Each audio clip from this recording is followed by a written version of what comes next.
Look upon him as he Hey, rides. Cindy! Look! I'm on TV, y'all! Check it out! I want to give a shout out to all my peeps! Hi, hello, and welcome to the ultimate Luna theory video. In this video, I will be talking about the Loonaverse from pre-debut up till the most recent post-BBC comeback. If you're new to my channel, I make videos about K-pop storylines. My videos are pretty lighthearted and not the most in-depth, highly detailed explanations out there, but I 100% guarantee you'll still know everything you need to know. So with that out of the way, LOONA, or Girl of the Month, is a 12-member girl group that had its official debut in 2018. But before debut, they had the unique concept where every month from 2016, a new girl in the group was revealed. With each reveal, the girl had a solo song to show off their charms. After a certain number of girls was revealed, a unit with those girls would be formed. This continued until 2018, when all the girls were on songs together. All before 2018, the group's universe was being formed with a delicately made storyline. It all starts with all of the girls have a color and animal that is tied to them. They also have something extra, depending on which unit they're a part of. For the first girl, Heejin, her color is bright pink and her animal is a rabbit. For her unit, the girls had a place tied to them as well. For Heejin, it's Paris, France. Paris is where the music video was filmed. Heejin was revealed October 5th, 2016. The music video starts in black and white. When the music starts, the scene is now a vivid red. The French subtitles say omelette du fromage. Heejin gets to work cleaning, and we see a lot of rabbits. She gets to the bathroom, and there are colorful objects hanging on the ceiling. Seeing this, she just gets so inspired and does what any girl would do: start getting creative. In one room, she stores a huge pile of yellow balls. She peeks her head out, seeing a rabbit coming out of a small door, which is a reference to Alice in Wonderland. We also see her putting on pink clothes. In this room, she's seen in front of a vanity that has 3 mirrors. But it seems like the reflections move independently of her. We also see her sitting at a desk with 2 empty chairs and various colorful objects on top. After the bridge, everything is bathed in rainbow watercolors. The vividness abruptly ends when the door opens, Heejin holding a broom as she looks to see who opened it. So, if you know nothing about the Loonaverse, what I'm about to say is gonna sound so insane, and I'm sorry to just drop this on you, but there's literally no way to put this delicately. I'm gonna hold your hand when I say this, but Heejin is literally God. No, I'm not exaggerating. This music video is about the first girl in LOONA creating LOONA. The video starts in black and white because there isn't any color. When she sees the bathroom, she decides to start making the girls and expand the universe to further than this house. Did you notice how the main colors in this video, aside from her color, were red, blue, and yellow? Those colors are primary colors, meaning that every color is made from these 3, and you can't make the primary colors from other colors. I hope you guys love color theory, because that's one of the most important aspects of understanding the Loonaverse. To explain, color theory is how we perceive colors on a psychological level, and how those colors mix, match, and contrast with each other. As I said, every girl in LOONA has a specific color. Colors are associated with numerous things and attributes. In the Loonaverse, the colors the girls are associated with describe the girls and how they interact with the world and other girls. Heejin is bright pink. Bright pink is associated with playfulness, unity, and love and naivety. This is how we are supposed to perceive Heejin when we first meet her. These traits are seen in the music video and song, and will continue into future videos as well. Heejin's animal is seen in the music video as well. Animals are treated the same way as the colors. Rabbits are associated with quick thinking, curiosity, fertility, vulnerability, and repetition. In Vivid, when Heejin peeks her head out and sees the rabbit, this shows her curiosity, and the rabbit is essentially her creations being born. And because rabbits are known to multiply like crazy. For the repetition aspect, we'll get back to that later. Rabbits are also associated with the moon. The moon rabbit is a mythical creature in folklore based on the markings on the near side of the moon. The lyrics show that at the start, Heejin is bored with the world. Every day is the same and predictable. She says, "This world without any colors, it's boring. Would you change it with your fingertips? Red, orange, yellow, green more vividly be okay." red, orange, yellow, green. What an interesting selection of colors. Anyways, the chorus is her exclaiming yes. She wants to fill her world with color, but she can't do it alone. She's going to need help. And who are God's helpers? The next girl to be revealed is Hyunjin. She was revealed on November 16th, 2016. Her place is Tokyo, Japan. Her color is yellow, a primary color. Yellow is associated with happiness, loyalty, and intellect. Her animal is a cat. Cats are associated with rebirth, mystery, and communication. We first see some cats, likely place for them to be. Then we see a cat lady. Oh. Hyunjin, wearing yellow, is sitting at a table writing. We cut to something running through the grass. We also see that something is watching her. Whatever it is knocks over a flower pot, and she tries to find the source. She finds a friendship bracelet. She seems to know who it's from. The song so far has been diegetic, meaning it's actually playing in the scene. But now it's not. She carries letters with her as she makes her way to a hair salon. She wants to give them to the hairstylist. We see her walk out to the stairs, and at the bottom there's a golden cat. She's still holding the letters when she leaves.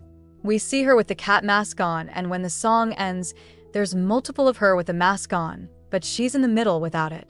Besides the reference to cats having multiple lives, this doesn't mean anything, so don't worry. Heejin is sitting on a bench and cat Hyunjin sits next to her. Heejin looks at her before going back to her phone. In the I'll Be There music video, Hyunjin's B-side, we see her and Heejin dancing in school clothes together. Angels can be seen as messengers for God, and here Hyunjin is writing letters. This also coincides with her animal being known for communication. At the start of the video, we see that someone leaves Hyunjin a message via a friendship bracelet. But who is it? We can't tell yet, so let's quickly move on to the next girl. The next girl to be revealed is Hajul. She was revealed on December 14th, 2016. Her place is Iceland.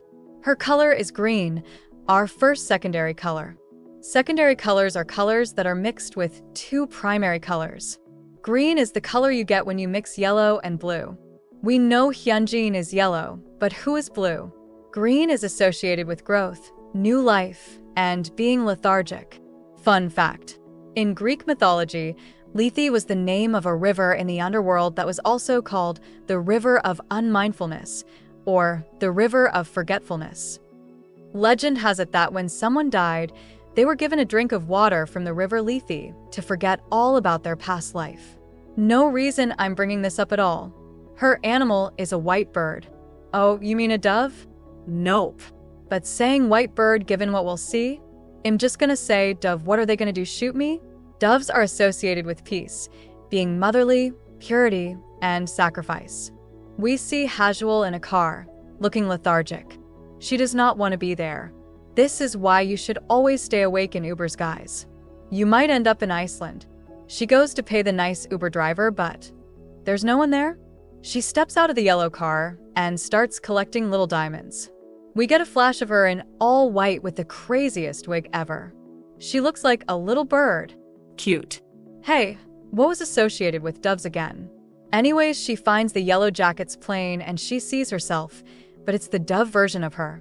There's a shot of a diamond over her head. After this, she stares at herself before running after her. She drops some diamonds as she makes her way closer. Here, she says the words, "I don't even know where to begin" in French. She then proceeds to pull out a slingshot and shoots herself. Bird her falls, and when Hajul walks over to her, she finds an actual bird. In the music video, Haziel is struggling to choose which path she will take. She must choose between peace and truth. Peace here being because of her status as the dove, and truth being the knowledge of her role in the Loonaverse. Did you notice the yellow car? Hyunjin is the one who drove her to Iceland, so Haziel can figure out which path to take. Iceland is pretty far for self-reflection, but whatever, did I didn't mention it before, but Hyunjin gained knowledge of the Loonaverse as well. Truth/knowledge/enlightenment are often shown as a light bulb turning on above someone's head. This is shown in various ways throughout the lore, so eventually you might be able to spot them before I point them out. In Around You, the cat mask was enlightening because it's gold/bright like a light, and it goes over her head. Heejin doesn't need to learn the truth because she already knew it, being God and all. Back to Hazel though. She says the lyrics, "Inside my heart, the place that's deep and dark. You barged in. One day, it will fall asleep again, but please wake my world up." Not only is she in Iceland, but there were shots where she was in darkness. This was symbolizing her heart. She also says the moon rises. I eventually become you. We so different us two. My heart gets colored with you. The you here is the dove, her other self. For the lyrics, you there, knocking I hesitate. When I wake up from this dream in the long night, will I be you? Or will you be me? She's wondering if she will become the dove or stay as she is now. When the diamond shows above her head, it tells us that Hazel chose to learn the truth. After learning about the loonaverse, she chooses to shoot the dove, which here means she's choosing to kill the piece she had before and grow/move on/forget her past life. This, however, came with consequences, which we will see later. Once she makes this decision, the ice around her starts to melt, showing the green earth under it. Her album shows her with short hair in the music video. The album description reads, "Hustle was revealed in a short blonde tomboy concept as well as a long-haired girl concept." Hustle, who has a charm that both boyish and girlish traits coexist in her, has maximized that in music and visuals through her first single. In the song, a boy and girl are talked about. They are both Hazel. The last line is, "This girl is the girl's boy." This girl is the boy's wish. What is her wish? Maybe we'll find out. The next girl to be revealed is Yeojin. She was revealed on January 16th, 2017. Her place is Taiwan, which isn't really in the music video, but whatever. Her color is orange, another secondary color. Orange is when yellow and red are mixed together. Again, we know Hyunjin, but who is the red girl? Orange is associated with being vibrant, social, and self-centered. Her animal is a frog, but I will now hypnotize you so that every time you hear the word frog or see a frog, you will think of a bear, due to the actual Yeojin's wishes to be associated with bears instead. Frogs are associated with self-love, wealth, growth, but also can be a bad omen. But I'm sure our youngest is fine. The music video starts with Yeojin sleeping. On her bed, we see a Ken doll, a present that Heejin was carrying in the Carol music video that I skipped, a rose, and school shoes. She wakes up and 3 princes are there offering her gifts in exchange for her hand.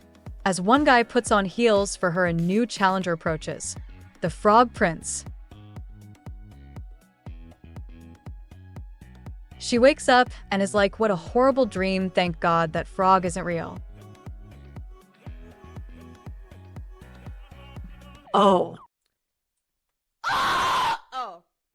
Throughout the music video, the Frog Prince follows her, and Yeojin's like, oh brother, this guy stinks.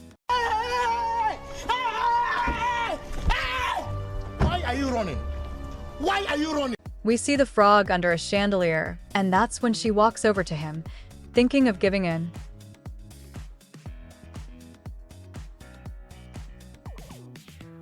But then she realizes something and runs off. He looks so sad. You know, the male loneliness epidemic is really getting out of hand. At the end of the video, they're brushing their teeth together. Guy just moved in with her, okay weirdo. And finally being ready, leans in for a kiss but doesn't. At the last moment. In the music video, we see the present and the school shoes. The school shoes are similar to the ones Heejin and Hyunjin wear in I'll Be There, so we can assume they go to the same school. Or would go. You see, Yeojin doesn't want to go to school. She wants to live a fairy tale princess life, which is shown with the dream princes and the lavish sets that we see in the music video. The present from Heejin shows that not only does Heejin care for her, but wants her to be part of the loonaverse.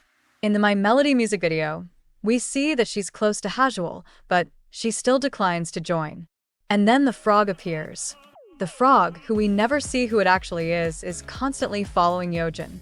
For reasons I can't get into now because it'll spoil future videos, I can't say who it is or why exactly what they want with Yojin, but I can say some things about this mystery person. In the story of the Frog Prince, the prince wants the princess to kiss him so he can break the curse and turn back into a human. In Kiss Later, the frog is doing something similar. The frog wants Yojin to kiss him. But why? The song itself is about Yojin saying she doesn't want to kiss yet, as if she knows something bad would happen if she does. Under the chandelier, she almost gives in, but doesn't. It's here where Yojin was enlightened. She realizes the truth and knows that if she kisses the Frog Prince, it will go against her role, which is why she runs away. So, who is the Frog Prince that doesn't want Yojin to follow Heejin's wishes? Let's get into the theories. The first theory is Hazuel, who we know is close to her. Could it be that Haziel doesn't want Yojin to be shipped to Iceland? Or deal with academia? Maybe Haziel was gonna homeschool her. Theory 2 is it's someone we haven't been introduced yet. There's nothing more to add to this. Theory 3 is of course aliens. I am being informed it can't be this one. So I guess this will remain unsolved. For now. LOONA fans are looking at the screen confused right now. But wait, you all say, you skip someone.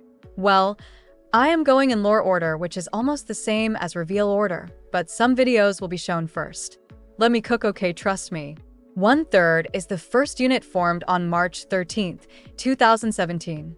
It consists of Heejin, Hyunjin, Hazuel, Vivi, and Yojin. But wait, you all say again.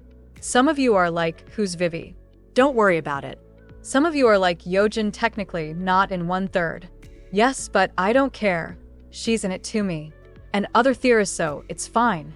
1/3 was described with the following. The story that began with Heejin's Vivid created a group named 3, composed of Heejin, Hyunjin, and Haseol. Yeojin added /, while Vivi added 1 to complete LOONA 1/3. Fun fact in Korea, the group name is pronounced as 3-1, which won't be important later, nope. For Love and Live, the title song, this was the description written. Heejin is a well-rounded girl who works hard, while Hyunjin, despite her delicate looks, is quite clumsy. Haseol, who is wise and thoughtful, leads LOONA 1/3, and Vivi adapts to the world of LOONA after arriving from a strange world. We first see someone running. We then see the girls minus Yojin. Yojin was, absent this school day, don't worry about it. We see them out of breath, except for one. The pink hair girl opens one of her eyes and we see electricity. We see the girls doing relay practice throughout the video. The girl watches Hyunjin and Hazuel from a classroom. She then plugs a battery into her neck. It cuts to Heejin watching her sleep, seemingly not surprised that her classmate is an android. We see scenes of all 4 hanging out.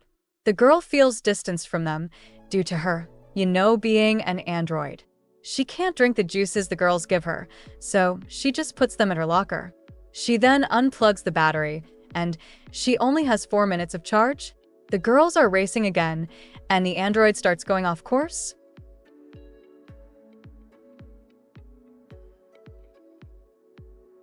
She runs as far as she can before her battery dies, and she finally looks tired like the other girls did. From Digipedi, our Lord and Savior, and the director of the music video, said this about Vivi the android story. The Love and Live music video follows the story of the android Vivi's identity and love. She looks at the other girls around her, who are breathing heavily after running. Why isn't it as hard for me as it is for my friends? Why doesn't my heart beat faster? I want to feel my heart pounding too. Vivi, who ran and ran until her chest was beating, finally stops in the middle of a strange road. The 5th, not the 4th. Bleached hair, a sparkling left eye, running through the grasslands. In the lyrics, Vivi is essentially concerned if the girls love her despite being an android, but the girls collectively say yes. They love her and don't treat her any different despite her not being the same as them. Maybe keep this in mind. For now, let's finally be formally introduced to. The 5th girl to be revealed is Vivi. She was revealed on February 14th, 2017. Her place is Hong Kong. Her color is pastel rose. Her color is pink mixed with white. Because of this, she is connected to Heejin the most. This also makes her the purest out of all of the girls, even more than Heejin. Pastel rose or light pink is associated with unconditional love, inexperience, and innocence. Her animal is a deer. Deer are associated with harmony, being submissive and gentle. The music video starts with her in a skating rink. She has tapes of the other girls. She plays hers as the song starts. She is working at the skating rink when a customer comes in. This person, who I definitely do not recognize and definitely will not see again, walks past her, and she's head over heels. In an email that she titled, "Today at roller skating," she writes, "Don't you think of me?" The previous girls show up and are hanging out with him. She's seen reading manga, and because of the scene, she imagines him like the protagonist, which leads to the greatest scene ever.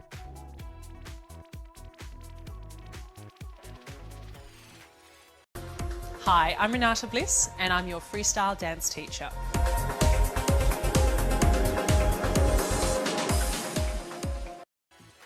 Vivi and the boys skate together, and they live happily ever after. Except they don't, cause she then wakes up. The whole video is a dream sequence. The girls and possibly the boy were never there. After Vivi leaves, her phone says, "I'll be back tomorrow," which means Vivi will dream about him tomorrow.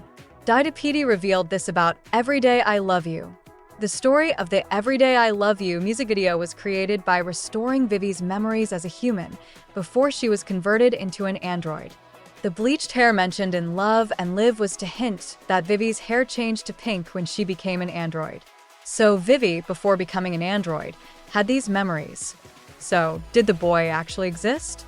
And more importantly, how did Vivi even become an android in the first place?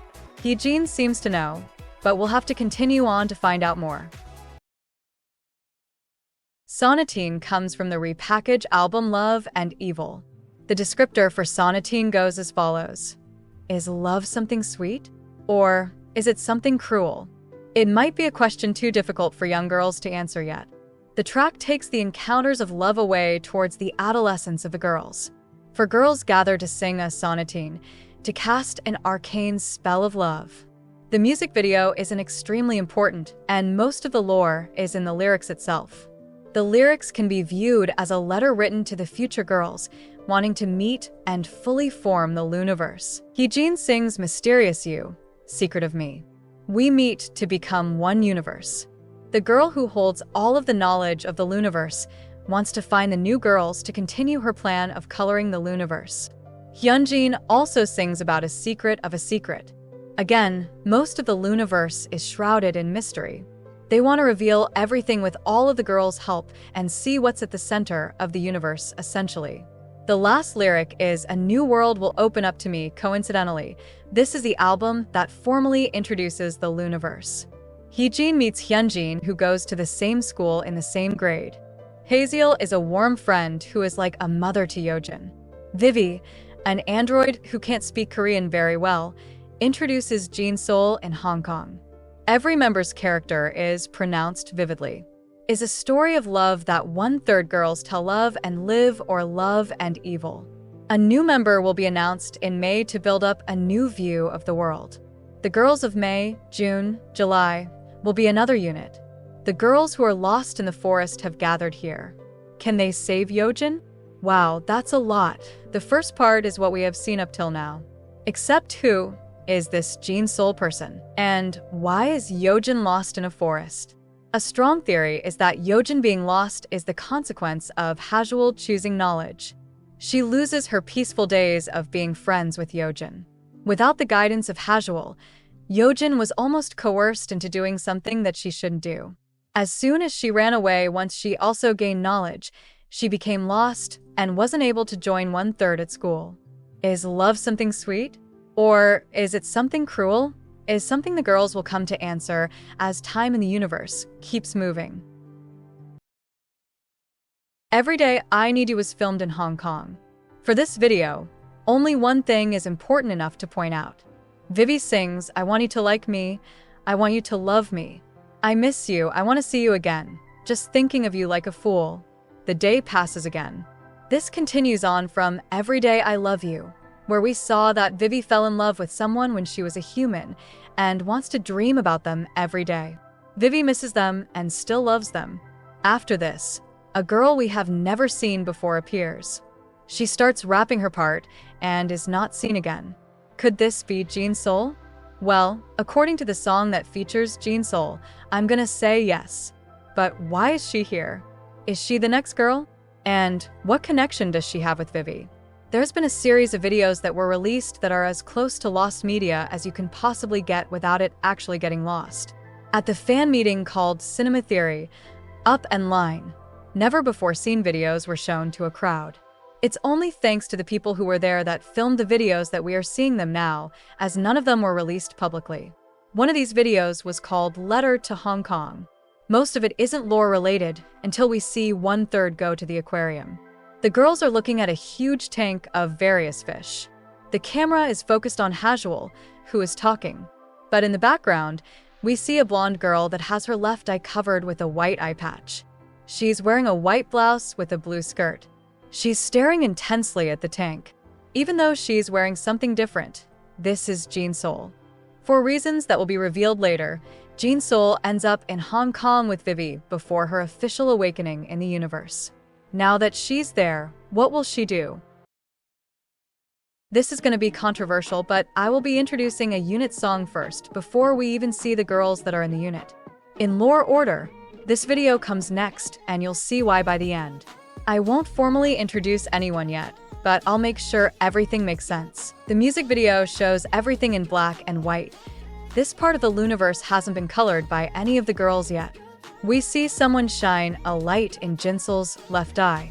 It then cuts to her in a subway, another girl in a basement, and another girl walking down an alley. For smoother understanding, I'll say Girl K and Girl C. We see Jin-Soul is wearing an eye patch covering her left eye. All of the girls seem to feel pain in their eyes. Jin-Soul and Girl K's are on their left, while Girl C's are on her right. Jin-Soul puts on an eye. Checking. Goggle. Thing. Oh, a phoropter. Right, yes. She puts that on and looks at an eye chart. On it, you see a dove, butterfly, and owl on it. She then sees someone, but it's blurry. We then see Girl C walking upstairs. Jin-Soul is listening to the song before someone pulls out her earphone. She turns to see who it was, but there's no one there. We see a fish flapping in someone's hand. That's bad. As we all know, fish kinda need water to live. Girl C is facing the wall, putting her hand where her shadow is. Jin-Soul looks at her dead baggy fish and takes off her eye patch, revealing a blue crescent. Girl C is sleeping on a bus when she passes Girl K. Girl C stirs slightly and realizes something because she starts chasing after her.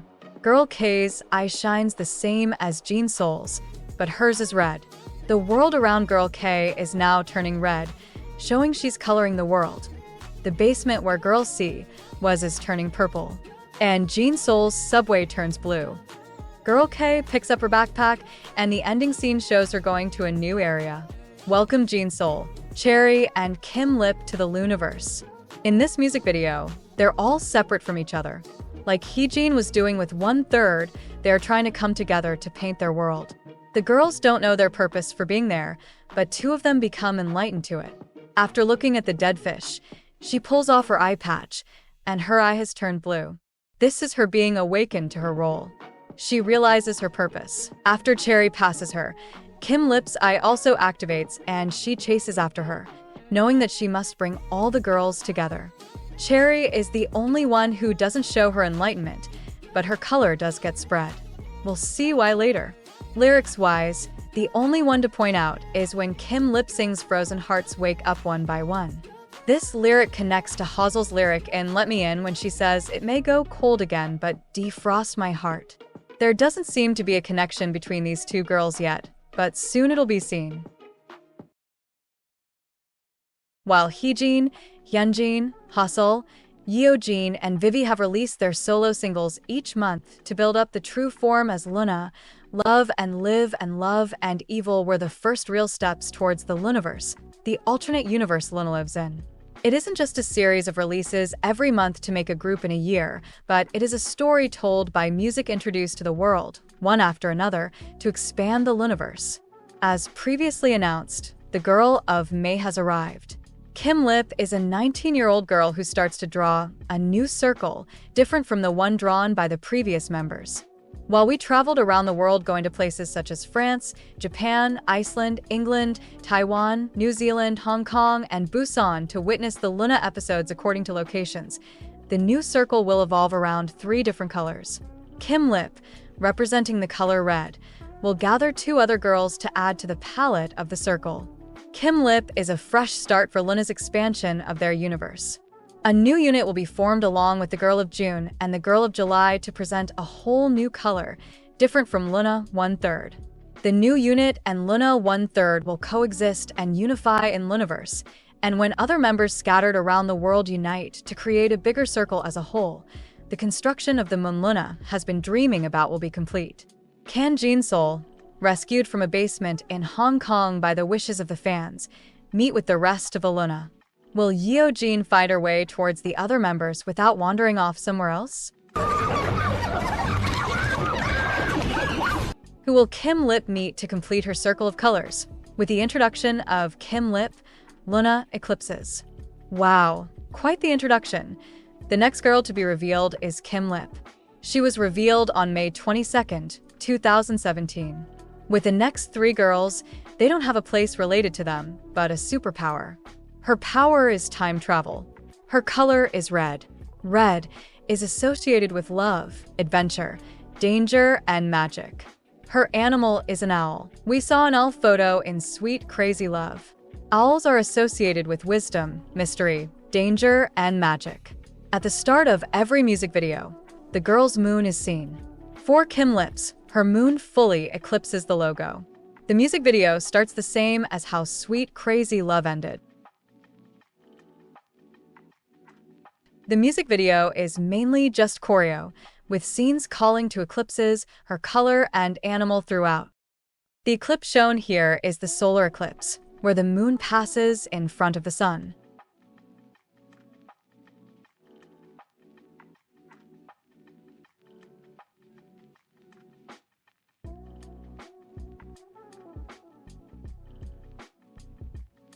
At the end, someone is watching her, and she notices. Kim Lip summons the eclipse, marking an important shift in the Loonaverse. As for why the eclipse is important for the Loonaverse, we'll surprisingly have to go to the next girl. The story of LOONA started with its first girl, Heejin. Then Hyunjin, a close friend and a schoolmate of Heejin, joined LOONA.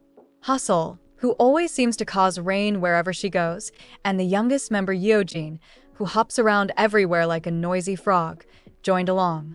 An android from Hong Kong, Vivi was introduced to complete LOONA's first milestone, LOONA 1/3.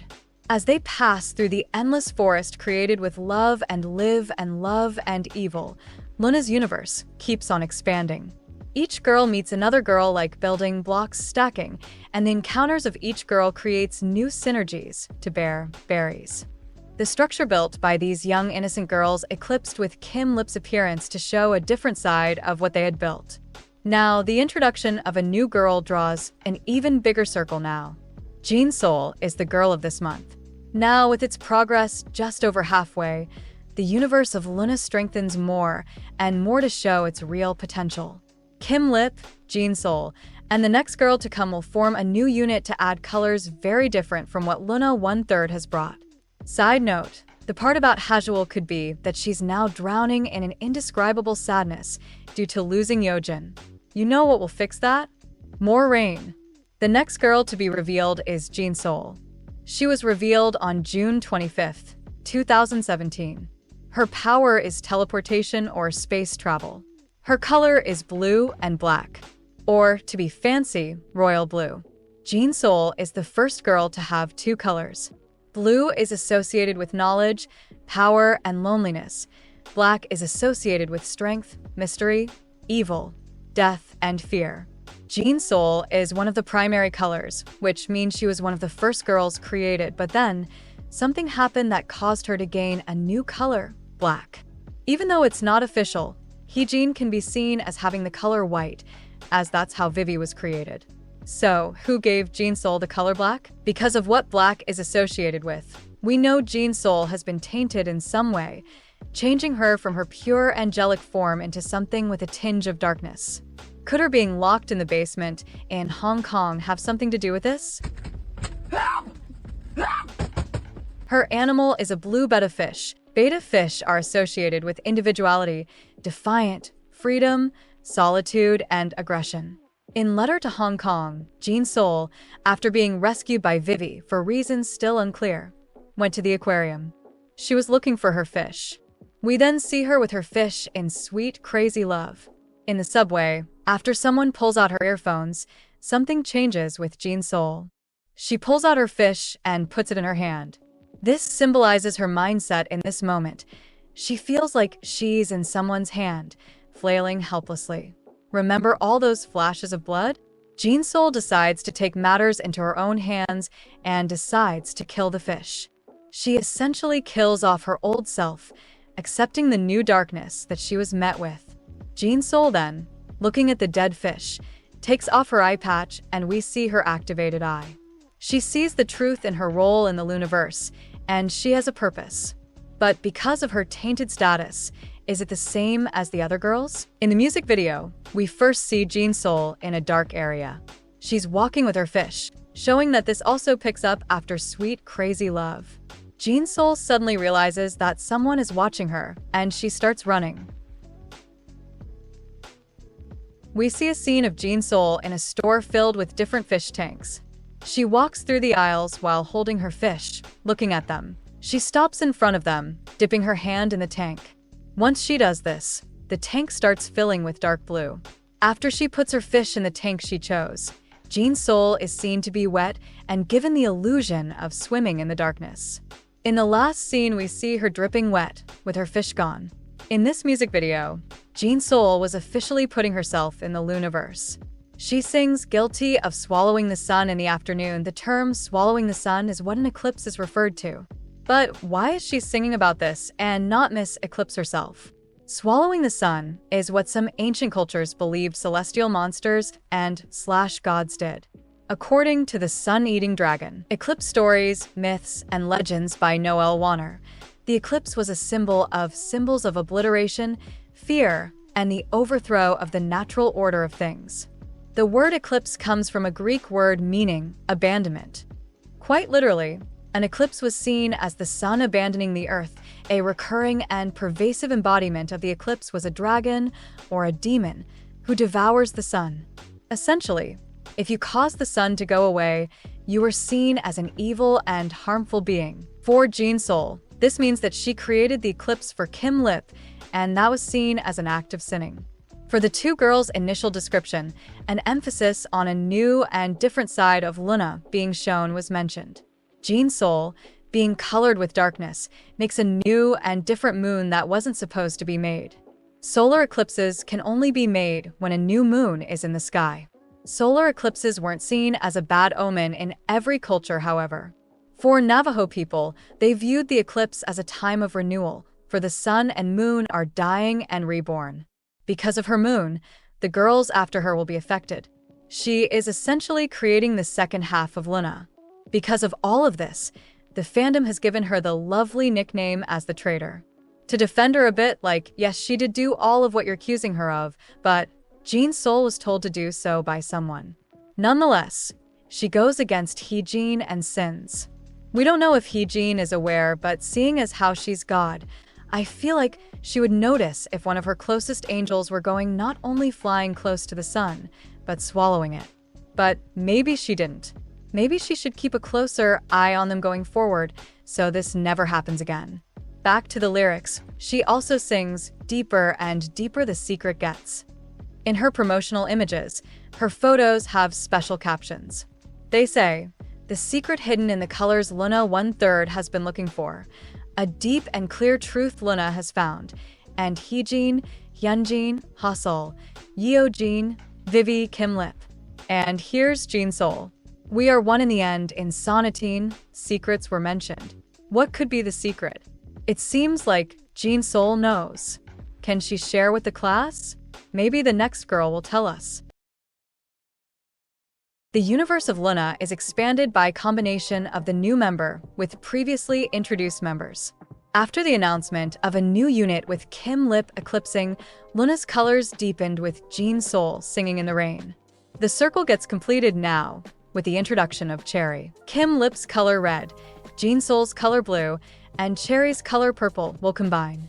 The next girl to be revealed is Cherry. She was revealed on July 27, 2017. Her power is dimensional travel. Her color is purple. Purple is created when red and blue mix. What a coincidence, it's her other two unit members. Purple is associated with royalty, ambition, and impatience. Her animal is a fruit bat. Fruit bats are associated with rebirth, transition, initiation, death, and bad omens. The music video starts and wait. Why are Hazel and Yojin here? Girl, aren't you supposed to be in the woods? Cherry signals Hazel with her mirror from outside, and they all hang out.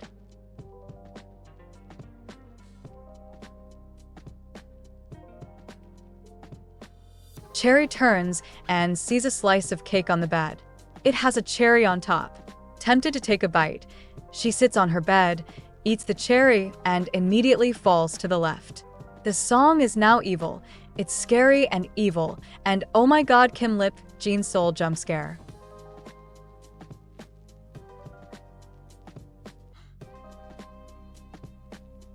She wakes up, and I guess that was just a silly nightmare. She's hanging off the bed upside down, kind of like how bats sleep upside down. But wait, everything's different. How long has she been sleeping? A light hits her face like she did to Hazel before, and a girl is shining a mirror. At the Cinema Theory showing, Kim Lip revealed she was the one shining a light in Cherry's eyes. She goes to investigate and ends up in a field. We see there's 12 mirrors on the ground. She looks in one mirror, and her reflection holds a cherry. She's understandably shocked at this. She catches the cherry that falls into her hand, and she eats it again. The same sequence happens with Jin-Soul and Kim Lip behind her. She has successfully colored her part of the loonaverse. At the end, she looks up at the sky and there's 3 moons. Okay, so the elephant in the room. How is she besties with Yojin and Hazel? She didn't go to school with them like 1/3. Well, to put it simply, red and yellow make orange.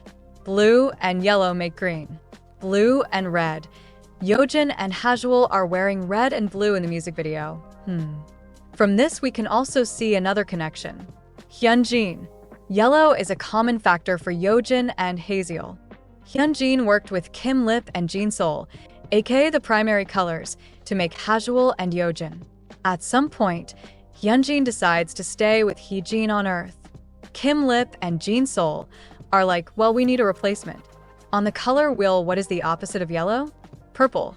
Hyunjin and Cherry are connected to each other in a special way that was hinted at way back at Hyunjin's introduction. In the music video, we see mirrors are very important. Cherry, after awakening in the same place, but different time, finds a field of mirrors. Her reflection moves independently of her and even passes her and fruit through it. As you were watching this guide, or maybe as a fan, you possibly noticed how similar Hyunjin and Cherry look. Well, this was incorporated into lore. You see, Cherry is meant to be Hyunjin's mirror. Even Hyunjin's debut photo and hers mirror each other. Jin-Soul and Kim Lip, when Hyunjin left them, decide to make the next best thing. Her. But her opposite. After coloring her part of the loonaverse, it shows the field again, and there's only 11 mirrors. Why? Because Cherry has become a mirror. So, from all the sci-fi films I've seen, having a doppelganger of you existing alongside you is bad. Well, the loonaverse addresses this. Cherry can't be on the same plane as Hyunjin, and she needs to be with her unit. How do we solve this? Remember when Cherry ate a cherry? That was her teleporting to another plane. Cherries in the loonaverse have the ability to have someone flip which plane they're in. Cherry was in the 1/3 plane, ate the cherry, and flipped into the Ek plane. Have you guys ever heard of the Mobius strip? A Mobius strip is when a single plane is twisted and connected to itself. If you were to take a piece of paper, twist it, and tape the ends together, this would be a Mobius strip. Even though it is twisted, it will act like a single-sided piece of paper. If you draw a line on it, you will end up right back at your starting point, causing an infinite loop. The Mobius is completely canon to the lore, as it was shown in official websites and videos. In LOONA's lore, the Mobius strip explains where all of the girls are in the universe.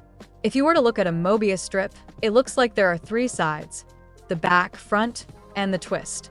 These 3 sides are the different dimensions. There's 3 planes in LOONA: Earth, where 1/3 lives, Middle Earth, Purgatory, or officially described as between the Earth and the Cosmos, where Jin Soul, Kim Lip, and now Cherry lives, and the last one, that we'll learn about later. Cherry started off on Earth, where 1/3 lives. After eating the cherry, she transports to Middle Earth. Her promotional photo has the caption red, blue, purple, perfecting a new circle. Now that the 3 are in the same place, the unit can be formed. The word odd in odd-eye circle is used as its original definition, but is also an image of 3 moons together. In the reveal trailer for the unit, multiple things are revealed. In the OEC reveal video, it's revealed Jin Soul put the cherry for Cherry to eat. Jin Soul knew the properties of cherries and left one for her. It shows Cherry looking at Kim Lip, who turns around and notices her. Except it's not Cherry. The grass around Kim Lip is green, meaning Cherry has not entered yet. It's Hyunjin who helps them get together to get Cherry. So, let's put these 2 pieces of information together with what we saw in Love Cherry Motion. While explaining the music video, I said that Cherry was on Earth, but she isn't. That's Hyunjin. In the music video, did you notice the yellow clothes? She changed into purple clothes. This part of the music video is essentially teasing the forming of odd-eye circle using Hyunjin, Hazel, and Yojin. Hyunjin sees the cherry and eats it, falling to the left. Cherry spawns in Middle Earth. Yojin and Hazel wouldn't know the difference between Hyunjin and her mirror, but Kim Lip and Jin Soul, who are not only primary colors, but the creators of Cherry, would know the difference, and will know that Cherry has successfully joined them. Hyunjin in the mirror then drops a cherry through the mirror from her side of the plane, aka Earth, so Cherry can eat it and find the other girls. When Cherry eats it in Middle Earth, you see her falling to the right, showing the Mobius strip properties. She's on the flip side. A question I want to bring up is, did Hyunjin originally know Jinsul's plan? Before Cherry's arrival, she was last seen watching Kim Lip summon the eclipse. As Hyunjin is gone, Jin Soul leaves the cherry on Earth, possibly knowing Hyunjin would try to eat it out of all of the girls. Hyunjin knows the properties already, given that she visited Middle Earth. But instead of teleporting, Cherry takes her place in Middle Earth. But Hyunjin doesn't seem upset about this, and decides to help Cherry. Maybe she felt sorry she put her former unit in a tight bind and just let this pass. But that's a crazy thing to pass. Making a mirror of your friend is crazy work. Anyways, I don't really have an answer. If you guys have any thoughts on this, feel free to comment them. All of the girls' eyes emit their color. Finally, all of Odd Eye are awakened. Cherry's eye is in the right eye because she is the mirror of the 3rd primary girl, showing her being different from Kim Lip's and Jinsul's left odd eye. It starts with Kim Lip starting a cassette tape similar to the one in Every Day I Love You. Quick note about this though, the cassette is running on the left side counterclockwise. But for sound to play normally, it should be clockwise, unless it was playing on the right side. She's not rewinding and playing it because to rewind it from the left, she would rewind clockwise and vice versa. We then see someone is watching Kim Lip. Again, she turns around and smiles at the person before running. Cherry is looking for someone. Her map has different animal stickers she's placing. At the top it has 1/3 minus Yojin. On the actual map, Jin Soul and Kim Lip are in the same place, meaning she has already located them. So, who is she searching for? We see her in front of a Ferris wheel that has a yellow beam. She places a cat sticker on the map. A light shines in her face. Why can't any of y'all just call out to her like a normal person? Is it her? No, it's Hyunjin. In Sonatine, Hyunjin was in front of a Ferris wheel. Hyunjin whispers in Churi's ear, and her eyes starts glowing. We go to Jin Soul, who we see wearing a blue bracelet on that's twisted like the Mobius strip. If you look at the other two members, they also have similar bracelets in their respective colors. She covers her eyes and uncovers them, and she's in a different area. This is how she teleports. She can go to different places in the same dimension, but not to people. She teleports again and arrives at the original place Kim Lip was at, but she's already gone. We got a yellow truck spotted. I repeat, we have spotted a yellow truck on the scene. Yojin's frog is spotted on the map, but separate from everyone else. Girl, where is this forest? Cherry stops in front of a mirror and throws her map, and it lands in front of Cherry. Enough. To correct myself, Hyunjin throws the map because that was the mirror from before, and it lands in front of Churi. Hyunjin's like, girl, stop looking for me, go to your parents. Jin Sol and Cherry still searching before Cherry finds Kim Lip. And Jin Sol finally finds them. Cherry, and oh, Hyunjin, watches them and is like, fucking finally. Like the prophecy foretold, the circle is completed. Their eclipsed moon is filled with all three colors. We see Kim Lip pretend to shoot and her eye glows, hitting her. This parallels Let Me In, which makes sense because on the color wheel red and green are complementary colors, meaning opposites. In Let Me In, she sings The Moon Rises and I Become You as she shoots the dove. And in Sweet Crazy Love, Kim Lip had a similar connection with her. We see Jin Sol teleporting again and runs into Hyunjin, and Hyunjin's like, what the fuck are you doing here? Odd Eye Circle comes together and points at a part of the map. The red circles on the map look similar to the placement to the mirror in Love Cherry Motion. Are they trying to find the other girls? We then see sequences showcasing the girls' superpowers. Jin Sol reaches out and touches her own shoulder. Cherry throws a plane, and it hits her back. Kim Lip running in an endless loop. We then see someone running around the girls. At the end of the video, we see that it was in fact Kim Lip watching herself at the start of the video. The cassette rewinds, indicating an endless loop. Guys, the cycle, I can't. Break the cycle, guys, I can't do this again. With Girl Front, Odd Eye Circle are finally together, spreading their color in the Loonaverse. The video for Lunatic, a B-side in Odd Eye Circle's album, shows behind the scenes of the Odd Eye Circle music videos, minus Sweet Crazy Love. The one important thing in this is that in extended scene, we see a girl holding the cassette, running around Odd Eye Circle. The cassette in both Everyday I Love You and Girlfriend acted as a sort of capsule that can show the memories of a certain moment for whoever plays it. I wonder why the mystery girl needs it. In the Starlight Cinema Theory, a scene happens after Girlfriend. Odd Eye Circle are looking on the map before falling asleep except Churi. Cherry notices someone outside, but doesn't get a clear look at them. Cherry separates from the other two, going inside a tunnel. She finds a mirror and looks in it.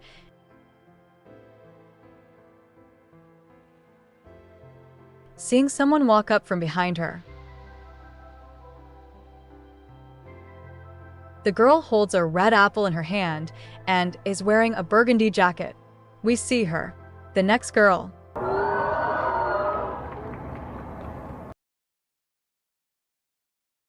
The next girl to be revealed is Eve. She was revealed on November 28, 2017. For the last time, we have a different set of special indicators. For the last group of girls, they all have a fruit connected to them. Her fruit is an apple. Her color is burgundy. Burgundy is a mix of pink and black. Sure, that's fine. Burgundy is associated with maturity, prosperity, aggression, lust, and malice. Her animal is a swan. Swans are associated with love, music, poetry, and being high-strung. Okay, so there is already a slight difference between her and the previous girls. Her color has more negative qualities than positive ones. But also, her color and animal have stark differences. What a complex girl to start with. Before the video even starts, we see that her moon turns the opposite from the previous girls. It's a waxing moon while the others were waning moon. The eclipse happens before a waxing moon. We first see a bowling alley. The bowling alley is first in neutral lighting. She's first seen in high places that have bright or natural lighting. She seems to ponder about the apple she, has before taking a bite. The bowling alley is now dark and her name is skewed slightly. We also see that her clothes change. Before she was wearing all white, preppy style clothes, but now she's wearing leather and hanging out with guys. She drops the apple from a high place and we briefly see a blonde girl. We see her wearing Converses with a pair of black school shoes in front of her. We see the bitten apple with other apples on the ground. She goes to a claw machine game and we see different kinds of animal plushes. First, she picks an owl plush, and when she grabs her prize, it's an apple. She takes all her animal plushies, and it quickly changes to a bitten apple that she swings at. It also shows her hitting the multiple plushies. She cuts name tags of her names, and they fall to the ground. We see her taking an elevator, and it's steadily going down. We first see the 9th floor. She also swings at a baby swan plush. We have a brief moment of showing her with a cassette with different girls' tapes. Similar to the scene in Every Day, I Love You. It shows her going down to the 6th floor before arriving at the 5th floor. We then see that she's with Vivi in the bowling alley. Eve smiles at her before skating with her.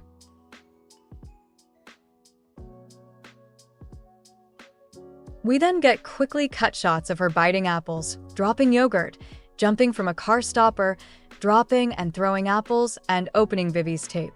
She also grabs a frog plush. Vivi is shown being shocked or realizing something. Eve drops one last apple, and this time Cherry catches it. At the end, Eve is walking down the same tunnel we first saw her in. So, what is this music video even about? Well, if you haven't noticed, I didn't give her description yet. I'll give it now. Eve asks a question in Eden. Is it really a bad thing to disobey God? If someone has already decided our fate, wouldn't it be a better life to stand up and against that fate? Even if it's not something grand such as God or fate, Eve sings that she will not surrender herself to any walls or glass ceilings she may have to face. Eve, who takes a bite of the apple on purpose to be exiled to the earth. Her promotional photos also have special captions, written as follows: Eve, bite an apple. A new Eden Eve made. Time of Eve. Look at me now. Fly up now. The new me finally finds out who I am. Eve and Eden are supposed to make you think of the book of Genesis, where the story of Adam and Eve is from. To summarize, God creates the Garden of Eden, a paradise where he has the tree of knowledge of good and evil. He then creates the first man and woman, Adam and Eve. God tells them they can freely eat from the other trees in the garden, but to not eat from the tree of good and evil, or else they'll die as punishment. A serpent who resided in Eden whispered to Eve to eat from the tree. The serpent says that God lied to them. They won't die from eating the fruit, but instead have their eyes opened and be like divine beings who will know good and bad. Eve, after hearing this, desires the knowledge from the tree and takes the fruit and eats it. She also gave it to her husband Adam. Immediately, they gained knowledge, and when God visited, Adam informed him of what happened. God then punishes them, unequally, but that's for another time, and forces them to leave Eden. In many paintings of the fall from Eden, the fruit is seen as an apple. Eve gains knowledge like all the previous girls before her by eating her fruit, the apple. Upon knowing the truth of her role, she desires to know more, thus the images of her constantly biting apples. She sings the lyric, willing to get closer to the sun. Flapping of the burnt wings. This is a reference to the myth of Icarus, a guy who is trapped in a maze with his father. His father makes them wings of wax to escape, and his father tells him not to fly too close to the sun as they are flying. They fly, and Icarus, overjoyed with the feeling of freedom and flying, flies higher and higher to the sun. Due to his hubris, Icarus falls back down to earth, his wings melting. Her greed is seen as a sin, and she falls from Eden. She is seen in bright, high places at first, then dark alleys, showing her fall. She isn't crestfallen over this though, and this spurs on her new goal. On what it is, we'll have to wait, but she starts her plans immediately. We see an elevator going to the 6th floor, and her grabbing an owl plush. This is Eve going down to Middle Earth to steal the cassette from Kim Lip. After taking the cassette, She meets Cherry and recruits her to her plan. Remember, Cherry is made up of Jinsoul's royal blue. She has darkness in her as well. It probably didn't take much to convince her. This is why we see Cherry catching an apple. We also see her go to the 5th floor to visit Vivi. This scene is probably one of the most infamous lore drops for LOONA, and what entails. So we see Eve with a blonde Vivi. As stated before, when she became an android, her hair became pink. From that, we can assume that this is before Vivi became an android. But how is this possible? Wouldn't we know Eve from earlier in that case? Let's look at this scene closer. Eve takes her hand and starts skating with her. Vivi looks at her shyly. Does this look familiar? It's all the same as Vivi's dream that was in Every Day I Love You. Vivi was skating with her dream lover boy there, and she's doing the same here with Eve. In Every Day I Love You, Vivi is in love with the person that she meets in her dreams every day. That person is Eve. Vivi has false/missing/corrupted memories where after she became an android, remembers what happened with Eve differently. In both music videos, we see Vivi smiling fondly at her crush. The memory stops there, which leads to the million-dollar question, what happened after this that causes her to become an android? Well, dear viewer, I'll tell you, she is killed. It isn't like Jinsoul or Eve who chooses to kill off their old selves. Vivi is killed by someone to force her rebirth. But by who? In the music video, we see 2 sets of apples. We see 3 apples on one side and 4 apples on the other.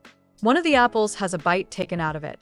From this, we can assume these are odd eye circle and 1/3. But who is the bitten apple for 1/3? Before I told you that 1/3 foot's name in Korean translates to 3:1. The 3 are Heejin, Hyunjin, and Hazeal. The slash is Yojin. The 1 is Vivi. Vivi's apple is bitten, showing that Eve has sunk her teeth into her. We also see that when Eve grabs Vivi's cassette, there's a crack in it, meaning that Eve has damaged her. Eve wanted Vivi to learn the truth, and so that she can Shiwella. Afterwards, Vivi gains knowledge. But she wasn't supposed to. She sinned and went against God's wishes. Who is Heejin, upon seeing that Vivi has been killed, transforms her into an android. This transformation completely changes Vivi. She is given the purest parts of Heejin and in the process, forgets the knowledge she learned. She was factory reset. This is why Heejin isn't surprised at her being an android. She's the one who changed her. She didn't want to, of course, but had to because of Eve. Why is Eve causing trouble for Heejin? What is her ultimate goal? Upon gaining knowledge of her role, she decides to reject it. She does this by literally throwing away her animal, constantly throwing away her fruit, and cutting her name tag. She is similar to Jinsoul, who back in Sweet Crazy Love killed off her fish to be reborn. Eve doesn't want to follow her fate, which means going against God. Against Heejin. Eve is made up of pink and black. She is directly made from Heejin and someone else, but who? Who is the serpent that tempted Eve to bite the fruit? The darkness is causing a lot of problems in the loonaverse. We have no choice but to move on to uncover more.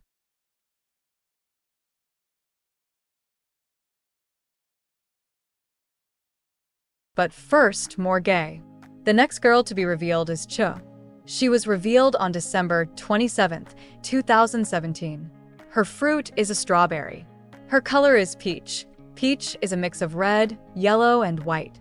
Peach is associated with love, innocence/youthfulness, and joy. Her animal is a penguin. Penguins are associated with love, sacrifice, adaptability, community/parenthood. When she appears, the clock reads 10:12. Welcome, the 10th girl. We see Chu watching Eve from a distance. Chu might want to take a few steps back. Do you know about her date with Vivi? She can't hear us, oh my god. Chu is seen with a giant green apple?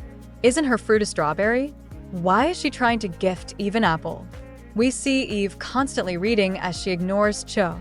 She's reading a book called Aphrodite, Means Death. The book is about the mystery about the Aphrodite statue, but also about the myth where Aphrodite competed against Athena and Hera over a golden apple. Whoever got the golden apple was the fairest of them all. Yeah, that's subtle. Eve glances at her. and shoots an arrow directed at her heart that hits a green apple. Chu is also seen looking through a green apple, referencing the phrase apple of my eye. She's just admiring an upperclassman, guys. We see Chu in a peach-colored room sometimes where she has the giant apple with her. This is a reference to a painting called The Listening Room. The painting is essentially trying to make the viewer wonder what is visible, but hidden behind the apple. In the music video, it's Eve love. Platonic love, of course. Chu wants to be besties. We see Chu watch Eve music video and starts copying everything she does. She circles around Eve, as if she's a moon. Okay, I can't defend her anymore. Chu wants her so bad, and Eve knows. But for some reason doesn't pay her any attention. Chu, dejected that her advances haven't been working, looks at the green apple and takes a bite. It turns red, and immediately Eve is like, oh my god, Chu, is that you, bestie? Chu, run girl. And oh, not into her arms. Eve then feeds Chu her fruit, the strawberry. But then we see Chu is fucking dead, outside in the snow. She can't keep getting away with this. Oh, false alarm. Hazel is like, girl, stand up. Chu didn't hear a goddamn word though, and went looking for Eve. So, that description, huh? In her desire to be loved by Eve, who also has said in her lyrics, my heart that wants to be like you gets colored, filled with you. When the 4 girls who denied the Garden of Eden gather, the party begins. The lyrics here go with Chu's lyric, dipped you inside my white heart and made it red. Chu in the music video is pure and somewhat childish as she tries to win over Eve affection. In the gay way, if I wasn't clear. The green apple Chu has us showing her immaturity and her innocent love. But for most of the video, Eve didn't seem interested. It wasn't until Chu bit the apple and gained knowledge. Chu's green apple turns red, she matures, and her desire overtakes her. It wasn't until Chu sinned and showed Eve she's willing to do whatever to be with her. Eve, seeing what she wanted, finally let Chu join her and fed her the strawberry, making Chu fall from Eden. The ending that showed Chu dead in the snow was Chu killing off her old self and reject her role. She follows Eve, not caring about the consequences, because she only cares about Eve. He was the best guy around. What about the people he murdered? What murder? Hazel is there, not only to reference the carol, but to show off the Mobius strip at work. They are in the same time, but Hasul is on one side of the strip, and Chu is on the other. Now, with Chu on her side, what is the fate of the last 2 Eden girls?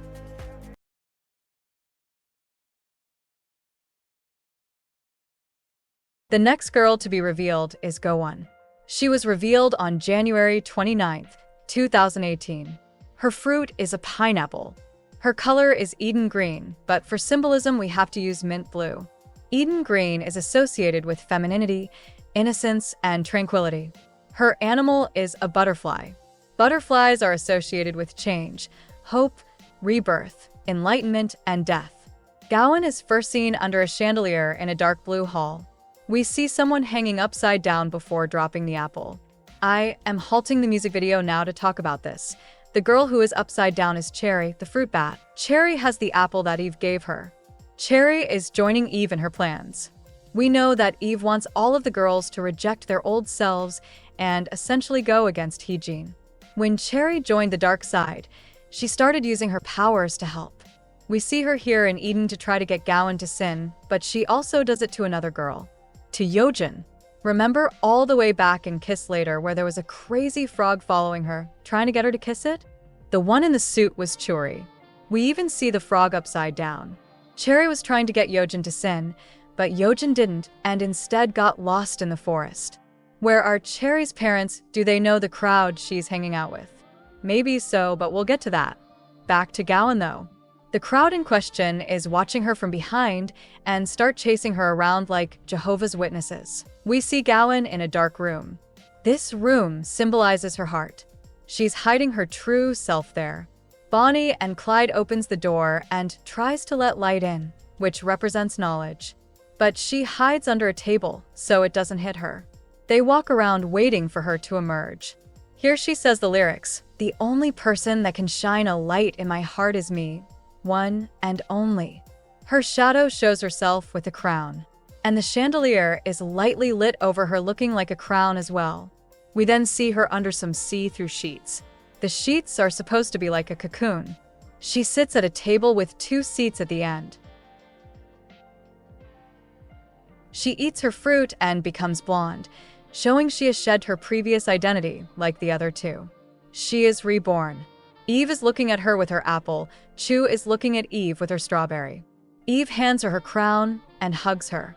Gowan at the start didn't have self-confidence. She hid herself away. Eve wanted her to join, but Gowan refused, saying that only herself can change herself.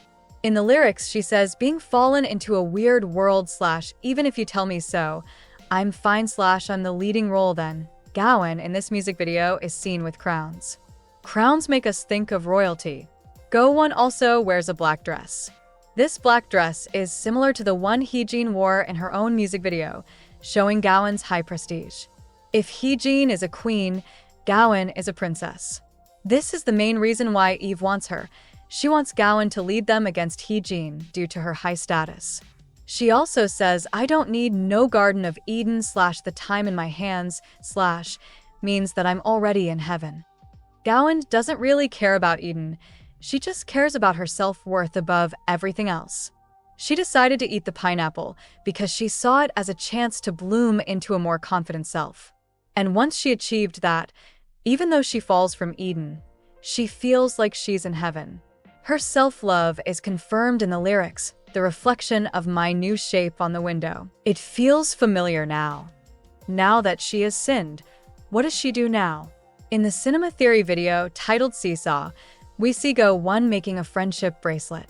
Chu is also there, but because Eve isn't there, she's completely uninterested. She puts the bracelet over a cat's head and sends it away. We then see Hyunjin from Around You opening the door, and it asks the friendship bracelet from Around You. Go-1 appears where Eve and Chu have met after denying the Garden of Eden. Eve, Chu, and Go-1 will soon meet the last piece of the puzzle to create their own world of girls who escaped the Garden of Eden. Even when it feels like the existence of oneself seems irrelevant in the world and may feel very little among others, Go-1 sings, "It's not a coincidence that I've met myself," and emphasizes how she met herself. One and only is precious.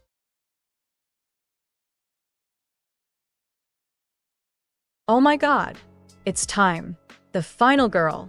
The last girl is Haeju. She was revealed on March 30th, 2018. Her fruit is a blood plum. Her color is silver, which is a mix of black and white. Silver is associated with coldness, isolation, and industrial. Her animal is a wolf. Wolves are associated with control, instinctual, and lack of trust. Are you ready for the most devastating 3 minutes of your life? We first see Haeju on a bed of feathers. The top of the claw machine can be seen and 2 hands. One drops the other. She looks up and sees someone who retreats into the shadows. She starts walking upstairs. We see her reaching her hand up toward the light. Blood is briefly shown with flashes of the previous 3 girls in the parking lot that she's in. She's seen under a claw, and it closes above her. We then see Jin-Sol. Jin-Sol removes her earphone and is seen with cherry cans. The sign behind her says Fallen Angel. Haeju looks down to see where she started, and the feathers are blood red. After this, her face is bathed in red light. She bites her fruit and sees herself on the bed. She reaches her hand up to the light again, but now it's red. We see her hug herself before she finally reaches the roof. We get the reveal that Haeju was the one holding on to someone, but who drops her? In the claw, the wolf plush is dropped. Haeju burns a swan plush and bed and everything. The final shot is Haeju on the roof. She turns around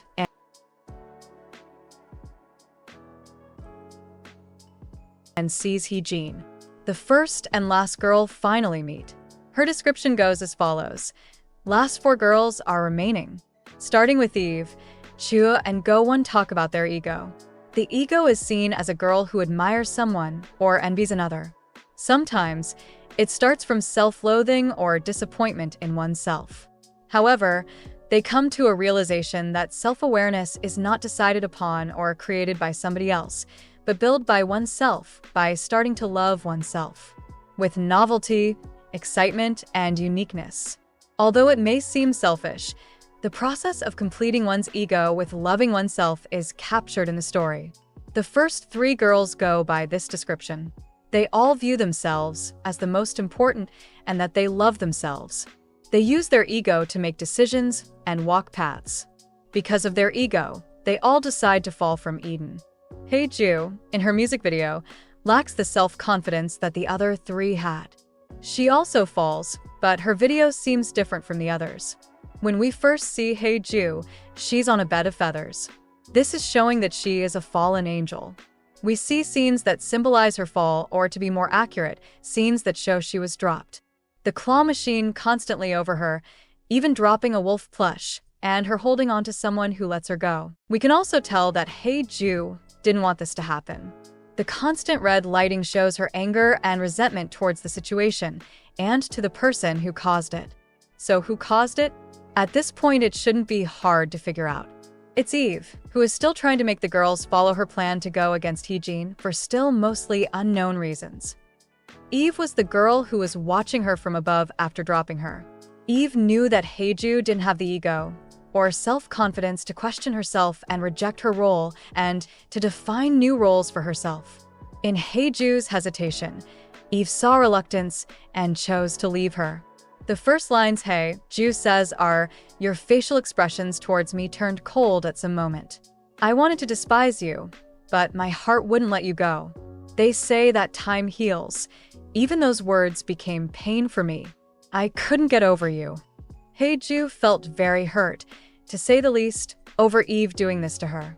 When she reached up to the light at first, that's her trying to reach Eden. She starts climbing up the stairs, the opposite of Eve decent in the elevator. She then sings, "All the petals of the flowers that bloomed in my heart fall."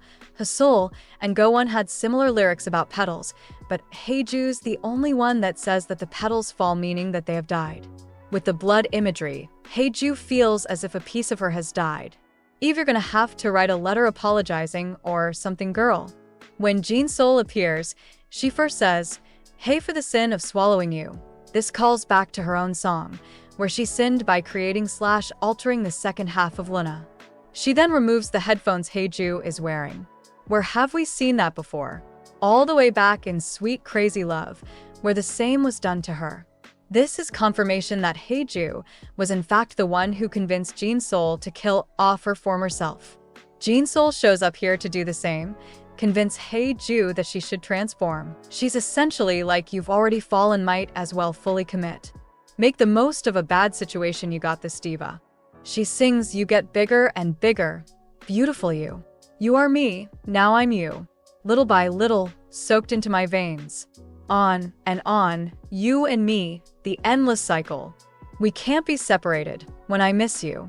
I close my eyes and go to you for a while. Close your eyes and you come closer to me." She is telling Haeju that she is connected to her. The darkness that she gave her when she encouraged her to kill off her former self will stay in her forever. Jinsol closes her eyes when she teleports, and is just using that to tell Haeju to accept they can't be separated, not matter how far they are from each other.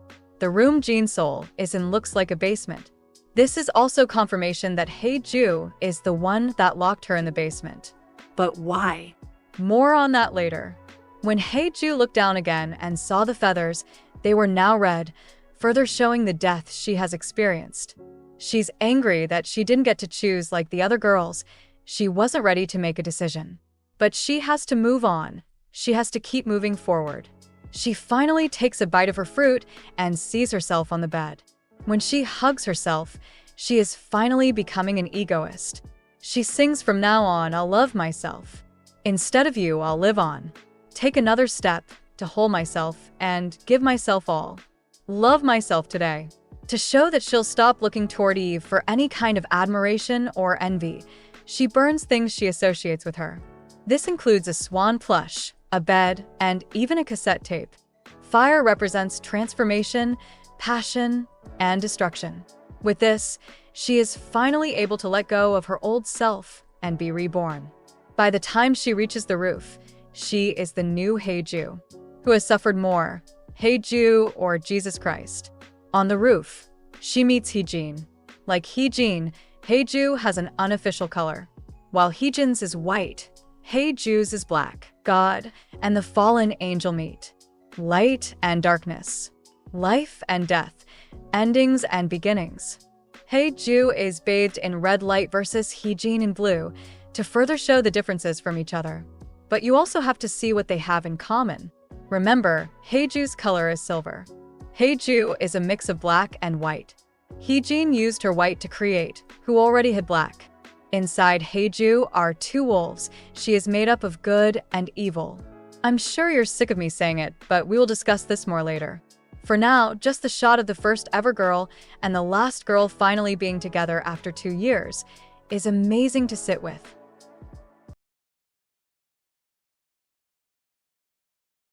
I hope you're ready for more Haeju angst. The music video starts with the first three running out of a mansion happily while Haeju watches from a balcony. The three are in the woods running and Haeju follows behind, but when she's alone the screen starts turning red like an egoist. They are being evaluated by the headmistress of the boarding school. Chu listens in as Eve gets reprimanded. Eve sits by the window while the others study. She then sneaks out of the study hall and Chu notices. Eve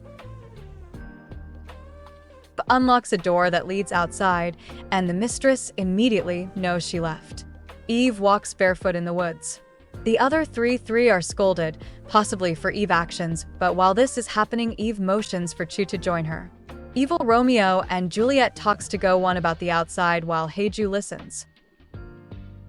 For lunch, the three have apples, with Chu's being green, while Haeju has her bitten blood plum.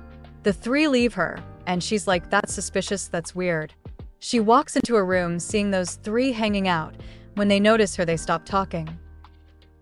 The three, when they're outside, eat a rose.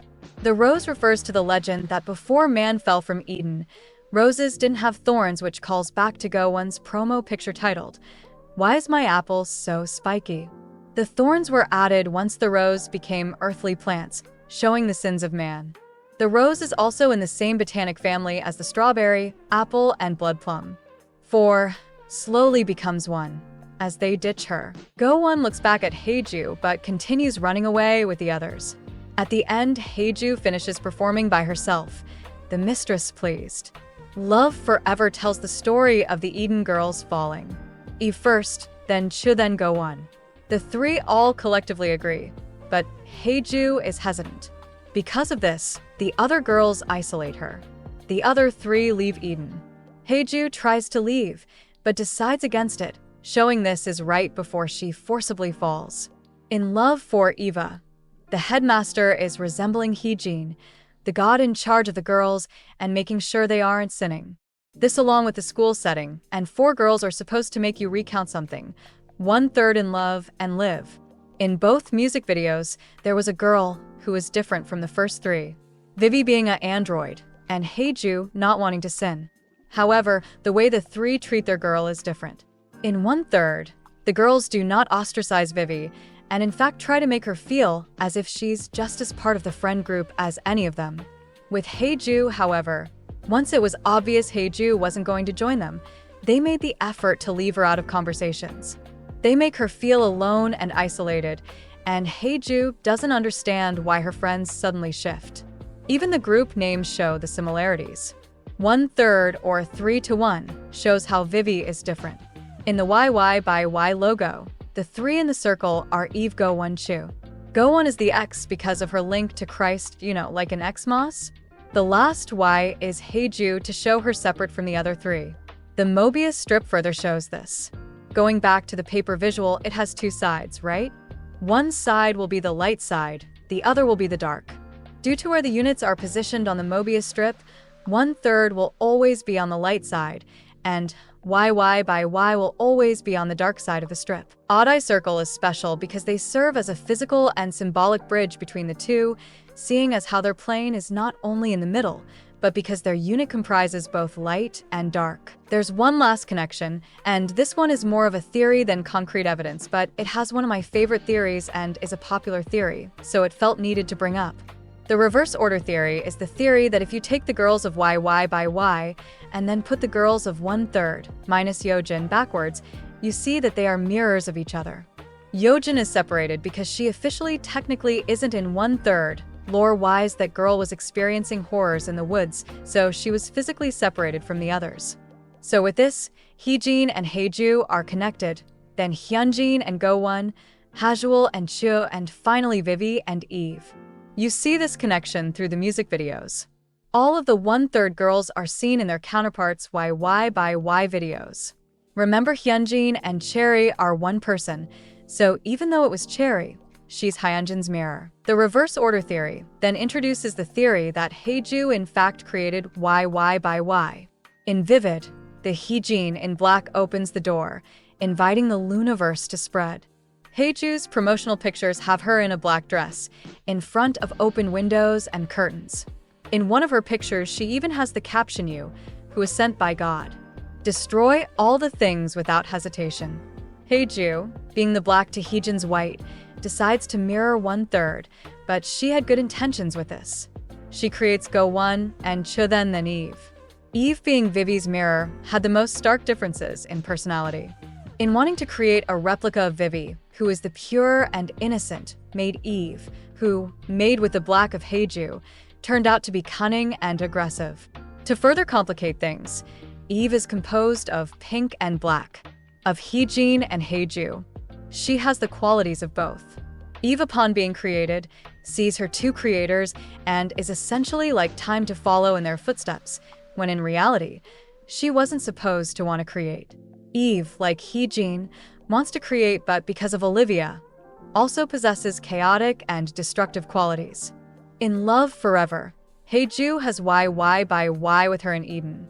Eden is the opposite of Earth, and Haeju wanted them to mirror how 1/3 is together. She assumed they would be happy there like 1/3 are.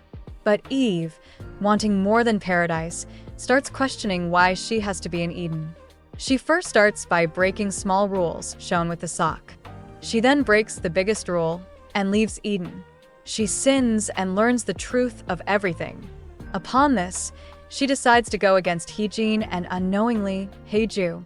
And her first act of rebellion is killing Vivi, her mirror. And so on and so forth. From this, the confrontation in Egoist is more interesting. Why exactly did Heejin visit Haeju? Does she feel sympathy for the girl who just wanted friends? Or does she blame her for Eve's actions that can no longer be fixed? We may never know exactly, so you'll have to draw on your own conclusions. In the video titled 1, we first see this quote: "Your God put an apple tree in the middle of a garden and says, 'Do what you like, guys, but don't eat the apple.'" This is a quote from the third installment of the book The Hitchhiker's Guide to the Galaxy. This was also a caption in Gowon's promotional images. The full context of the quote is that the main character and his companion were in the woods. He sees fruit hanging on trees and wonders if they are safe to eat. They eat it, deciding that whether it was poisonous or not, they have finally gotten to eat. The continuation of the quote is, "Surprise, surprise, they eat it and God leaps out from a bush and says gotcha." It wouldn't have made a difference if they hadn't eaten it. One of them asks why not, and the quote continues, "Because if you're dealing with somebody that has the mentality which likes leaving hats on the pavement with bricks under them, you know perfectly well they won't give up. They'll get you in the end." Here, he's talking about an old fad where people would put a brick under a hat and watch as people walking down the street instinctively kick the hat. The full quote means that God put the forbidden fruit on the tree because he knew that Adam and Eve will be tempted to eat it. God created them with the innate curiosity that would lead them to fall. Regardless if it was their fate or coincidence to eat the apple, it didn't matter because God always intended the result of them falling. He wanted them to become mortal humans. It is in human nature to be egotistical and sin. Applying this to LOONA, did Heejin know all along that the Eden girls would eventually sin? Did she intend for this to all happen? If she did, she should have given Haeju a heads up. We see Eve walking around before the word faith appears. She's wearing a white dress. Eve has faith in herself and in her views.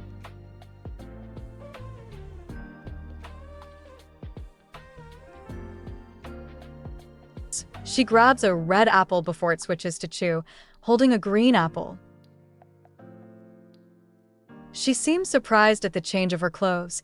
the same dress as Eve, but black before the word love appears. Cho's love for Eve is unwavering in the face of anything that stands in her way.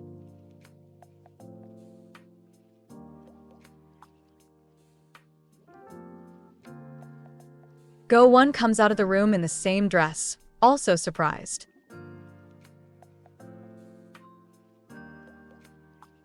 The word hope.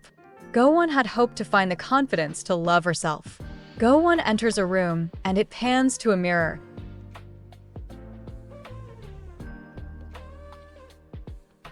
Showing Haeju with a white dress. The word anger. Haeju's anger fuels her motivation to change.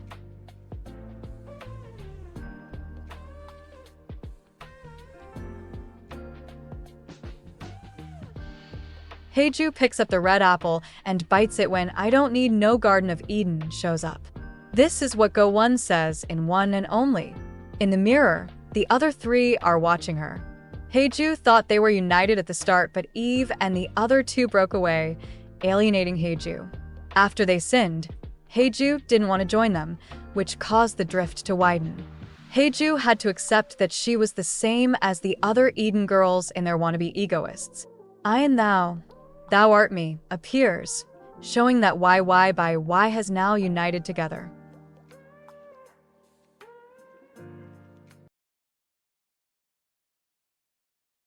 Plus plus represents the plus plus, affect LOONA 1 to 3, odd eye circle, YY by Y, and Yeojin gather to create. LOONA was born in its own universe, with 3 uniquely structured teams. In other words, it was not designed as a group diving up into 3 units, but 3 teams were built to create one universe. LOONA 1/3 is a combination of girls present on planet Earth. These girls portray the most realistic and practical sceneries that can easily be found on the streets or in school. Heejin, Hyunjin, Hasol, and Vivi start their stories in France, Japan, Iceland, and Hong Kong to become unified as one. LOONA/odd eye circle places itself in between the Earth and the cosmos. The beginning of odd eye circle was by looking at 3 moons odd. Mutative or varietal, girls gather to form the odd eye circle and show themselves by taking control in love relationships instead of waiting passively. LOONA/YY by Y was also known as Edenism, as it was placed beyond the Earth of 1/3 and the middle Earth of odd eye circle, in the place where we call Utopia. But the girls of Eden decide to deny the rules of Eden to venture off on a forbidden quest to find their identities. The emotions of each girl's faith, hope, love, and anger gather to form a being named YY by Y. LOONA, building Loonaverse with belief and certainty, finally gathers all 12 members and stands on their first stepping stone. Everyone is finally in the Loonaverse. We now have the next problem, so what now? The next song released was Favorite in August 2018. It's a pre-release song featuring all 12 girls. The video itself is only choreography, but it's how it's filmed that's important.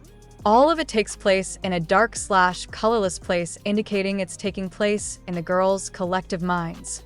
We've seen this multiple times previously, notably in Let Me In and One and Only. The first line sung by the first girl, Heejin, is "Hello, welcome. I want to try something right now." Heejin is welcoming the girls to the Loonaverse and is now ready to move on to the next stage of her grand plan.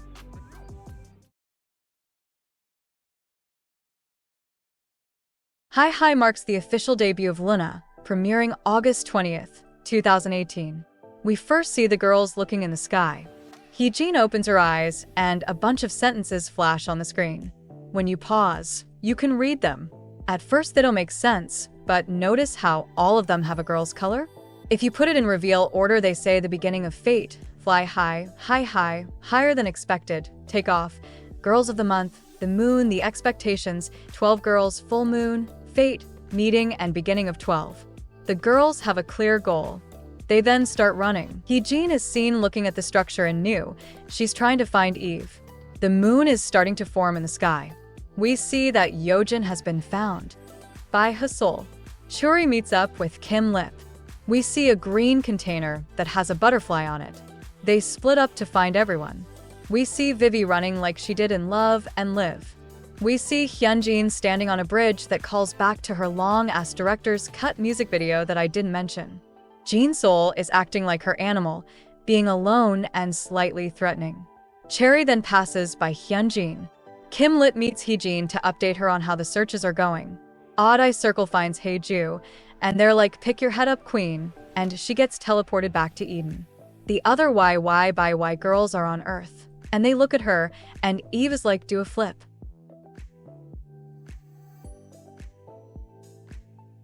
The moon is 99% full.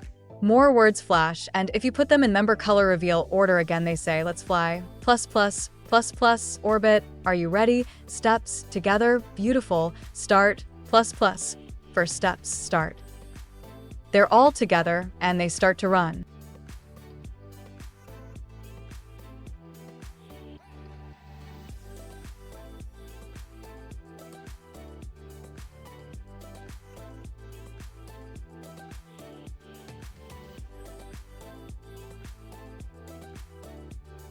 Heejin runs off a roof, and she's floating. The choreography shows the girls slowly becoming one, going in reveal order. Hi Hi is about the girls all meeting in one place to create their moon. The moon has been important to their lore ever since Vivid. But we didn't really know why it's important. What are the girls trying to accomplish with bringing the moon? And what's with all the running? Well, the YY by Y song, Rendezvous 18.6 might be a hint. The title refers to the sidereal period of the moon. Nodal precession is the change in the orientation of the rotational axis of a rotating body of the orbital plane of a satellite around the rotational axis of an astronomical body, such as Earth. The change of the moon's rotation on its axis takes about 18.6 years to do a full 360 degrees. This is called the lunar standstill, when the declination range of the moon reaches a maximum or minimum. The sidereal period of the moon is the length of time for the moon to return to the same position with respect to the fixed stars. This takes around 27 days, meaning it takes this amount of time to pass if front a certain star for a second time. All of this science talk amounts to the fact that this moon, the sidereal moon, is the one the girls are hoping to achieve. This is backed by the Mobius strip. In order to go through the whole Mobius strip, you have to go through it twice, like the sidereal moon. After the lunar standstill, the sidereal motion occurs every month for that year. 12 months, 12 girls. All the girls will have the chance to run the Mobius strip in its entirety. By running the Mobius strip, the girls believe they will be able to break the cycle. Will they be successful?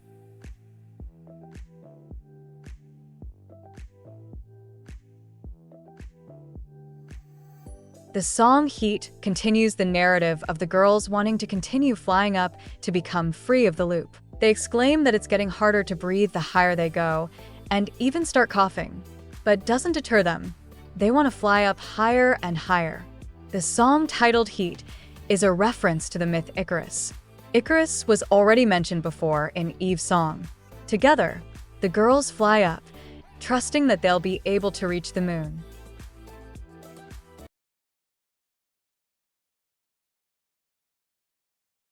While plus plus portrayed a basic addition of each other, XX is an applied multiplication of each other. Coincidence meets coincidence in LOONA to make each other's fate. Coincidences were mentioned in Let Me In, One and Only, and Egoist. Heejin and Hyunjin are real life friends, while Hasol is like the mother of the team. Yeojin is the youngest sister of all. The team expanded its cells by family, like relationships. The only foreign member and an android Vivi gets introduced to become LOONA 1/3. Odd Eye Circle was born at the opposite end. With the story of 3 moons gathering to form a full circle, Kim Lip, Jin-Sol, and Cherry decide to stand at the front lines to save the world, under their slogan, Girlfront. Born in Eden in the utopian land, YY by Y chooses to embrace the forbidden and leaves to find their own selves. Eve, the leader of YY by Y, had faith in being born again with the song New. Chu keeps her hopes up with her yearning towards Eve. Go One loves her unique self. Haeju shows anger towards the taboos of Eden. When all of their emotions gather, a neo-anthropony genes of YY by Y manifests. All of the units meet with Yeojin to add to the addition, resulting in their first EP++ to announce the start of LOONA. At the first full moon of the LOONA New Year, LOONA starts their two-dimensional fusion with XX. The first teaser, titled XX, shows the Hi music video going backwards. Well, that can't be good. The girls are still stuck in the loop. The next teaser, called XIX, shows all of the girls in black and white.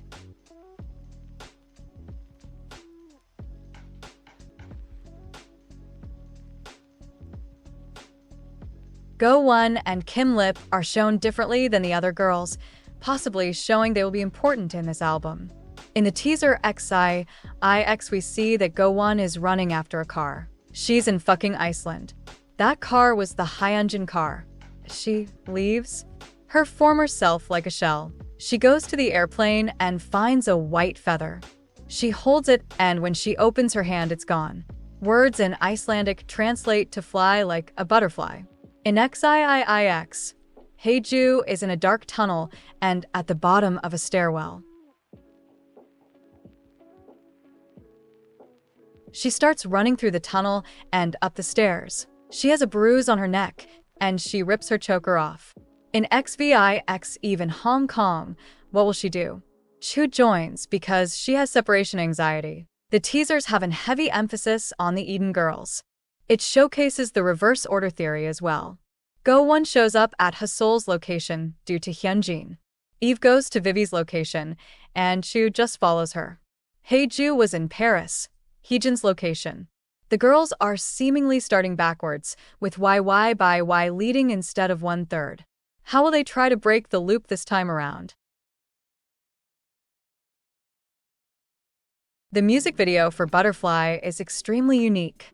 For most of the video, LOONA aren't present. Instead, it focuses on normal girls from all around the world. Our world. The non-LOONA girls are shown to have objects that correlate to a LOONA girl, or to all of the girls. We see girls as odd-eye circle, girls eating apples, converses, and a cassette. The LOONA girls seem to be in a separate place entirely. This is the loonaverse, possibly in Middle-earth due to how it looks. LOONA is only doing choreo when we see them. The choreo starts in the center. She unveils herself as she stands, with the other girls holding hands as they look up to her. Go-won is also lifted up, as if she's flying. LOONA from their universe are trying to cause a butterfly effect-like reaction that causes the other universe to be affected. LOONA needs the help from other girls. They want them to run as well. The biggest running club is being created. In the song, they sing about experiencing déjà vu, and as if they have been reborn again. Because the loop restarted, they are experiencing everything over again. The girls are continuing their ascent, hoping nothing gets in their way.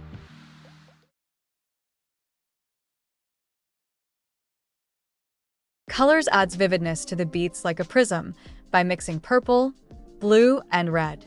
It has the LOONA universe dissolved into the track, desiring for each other's colors and dye each other. The choreo starts with 2 lines from left to right. Go-won, Hasol, Eve, Yeojin, and Kim Lip in front, and Vivi, Hyunjin, Jin, Sol, Heejin, Cherry, Haeju, and Chu in the back. Hyunjin sings the line, "I want to tell you what I like. A purple color. I can't take my eyes off of it." Cherry sings like being bewitched by something / inside the mirror. Mirror, mirror, causing a ripple effect. Jin, Sol, and Yeojin then quickly switch spots. For the first chorus, Vivi is the center with Go-won and Jin, Sol towards the back.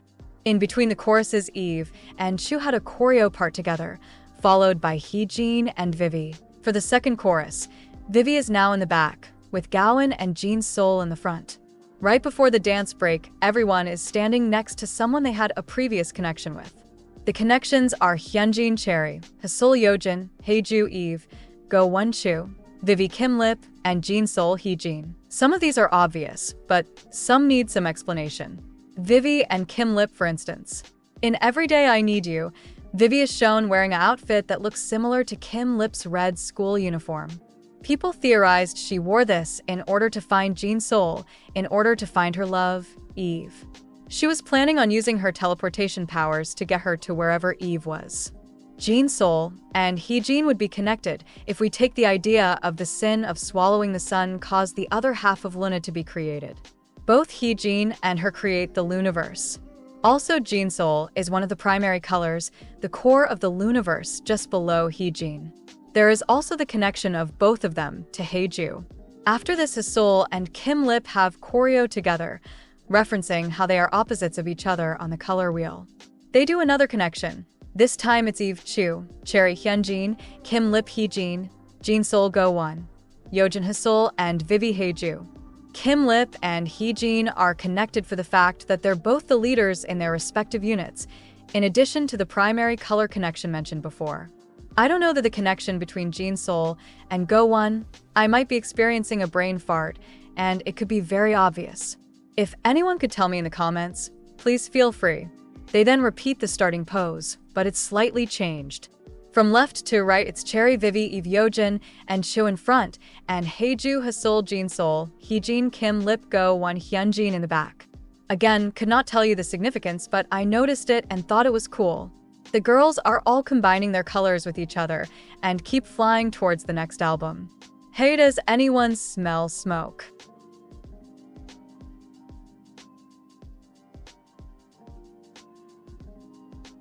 Fate collides Fate in LOONA to make coincidence. 12th member Haeju and the first member Heejin meets in Fate and made LOONA as a whole world. Hashtag does not mean much when it is used alone, but it means that when hashtag is used in combination with words or letters, they realize the result of a multi-use combination when they are together, just as they perform a special function or great ability. Through this album, LOONA want people to break out of the box, boundaries, and prejudices, showing them to not to be afraid to challenge yourself. It is possible to make different waves more than you can imagine if you challenge yourself with your passion burn and go forward. On the back of the moon, which no one knows about, instead of a moon that does not shine on its own and always shows the same side, LOONA serves as a fuse in the heart of the whole LOONAs around the world. Through this album, LOONA is about to show the whole different confident, challenging LOONA, not the same LOONA people all know. In the infamous burn teaser, we see Go-won still in Iceland. We see a butterfly burn up. We briefly see Chu and Haeju as well. One girl has a bag of fish, referencing Jin-Sol.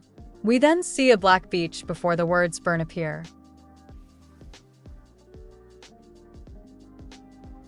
The next teaser shows Heejin in the air. She looks down before literally stepping on air to keep going up.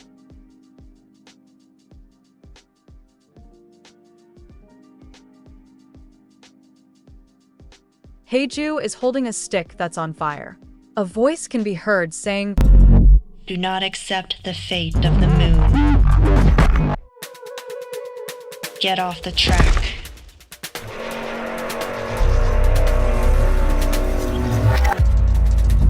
Reveal to the world the hidden side.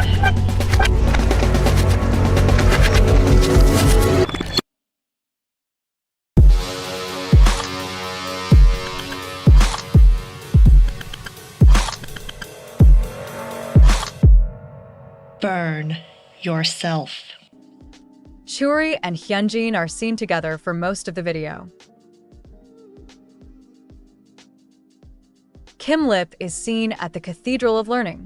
Chu and Go-won run, but then Go-won stops to look behind her. Eve is in a ballet studio, but unlike in New, she's in her edgy clothes. Yojin in a schoolyard and starts spinning her bag. Jin-Sol is in a subway with Heejin, Hyunjin, Eve, Haeju, and Cherry. Everyone get the fuck up! Get the fuck up!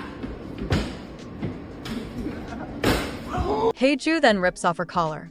Vivi just standing there menacingly. Yojin looks up at the sky. Heejin, bathed in red light, also looks up. Concerningly, Go-won looks up with her butterflies. All of them are now bathed in red light. Haeju throws the stick and the moon immediately starts catching fire.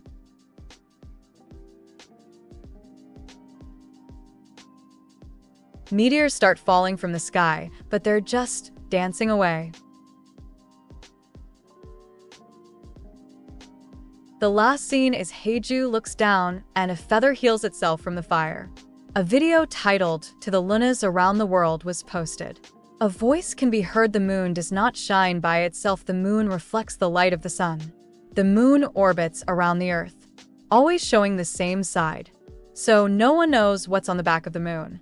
To recap, Loona looped back, but with Y by Y starting instead of 1/3. They all continue to fly up high. But something happens. Remember with the Mobius strip, there's two sides, the front and the back. One side is light and one dark. 1/3 was the light side, and Y by Y was the dark. The girls are on the dark side of the Mobius strip, or the dark side of the moon. Heiju, leading the rest of the girls, has flown a little too close to the sun and is now burning up.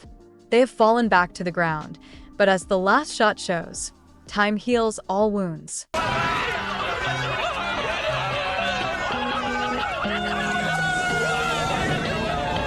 did it, Patrick! We saved the city! Loona discovered destiny in between coincidence and fate. After creating unimaginable waves of change through hashtag, Loona realized that their destiny is the role of pioneer for all Loonas around the world, and decide to follow their inevitable reason for existence. Loona, predicting that a new moon will rise, decides to hold a festival in the concert of moonlight at 12 o'clock, when the moon radiates the brightest light before it expires, one where not even a single girl is oppressed. Having created coincidence by colliding fate against fate and discovered destiny between coincidence and fate, Loona delivers a new message through the Midnight Festival.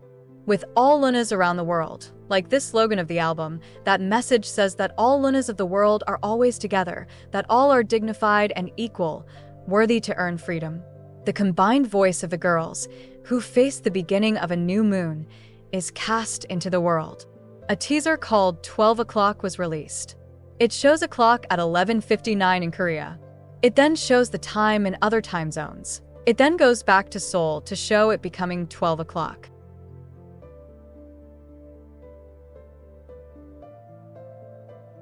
The video starts with someone being orbited by a car. It's Heiju. We then see Churi on the ceiling. Stop putting him up there. One day he gonna just say fuck it and come down and bust his head. Lip is surrounded by 3 moons. A meteor falls next to Heejin. Yeojin is seen with floating cherry cans. Heejin and Hyunjin also have a moment together. Heiju with her wolf pack. Found family awe. In the phone booth, Jin Seol reveals her odd eye. She looks up too. That moon sure is on fire. Or the sun. All of them start dancing backwards on the moon. Kim Lip starts floating. Vivi is surrounded by apples. Is that a threat? Then everything starts getting reset. Water starts floating up around Jin Seol, showing that she is bringing rain like she did in her solo, but backwards. 12 moons orbiting where Kim Lip was. Go-won is floating in space over a hurricane happening on Earth. We see that the sun is fine. We see a meteor in the distance, but crisis solved. The ending scene shows Hyunjin with a butterfly, and her shoe is missing. Maybe she was the meteor. After the events of So What, the girls are on Earth serving post-apocalyptic realness. The girls run backwards in order to reset everything that happened, putting them back to square one. The new moon which was born from this will help the girls try to fly again. Loona became one after going through the round of faith, coincidence, and destiny. Loona has shown the effect of plus so far, gaining courage with the butterfly effect and finding their inner self. What's more is that Loona created a bigger wave of change with their passion to make a world where not even a single girl is oppressed. And album is about why Loona had no choice but to break the fixed rules and become one with all Loonas around the world after making bigger waves of change. Loona holds a variety of symbolic objects that symbolize their dignity.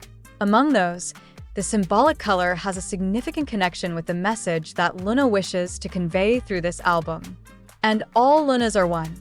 All Loonas in the world paint the world with their own colors and convey the message that they will shout out, paint the town in one voice after they found their own colors. Finally conquering the LOONAverse with their own strengths, Loona then discovers a bigger world that they have never known about. After being one, a hero comes into the world by Loona.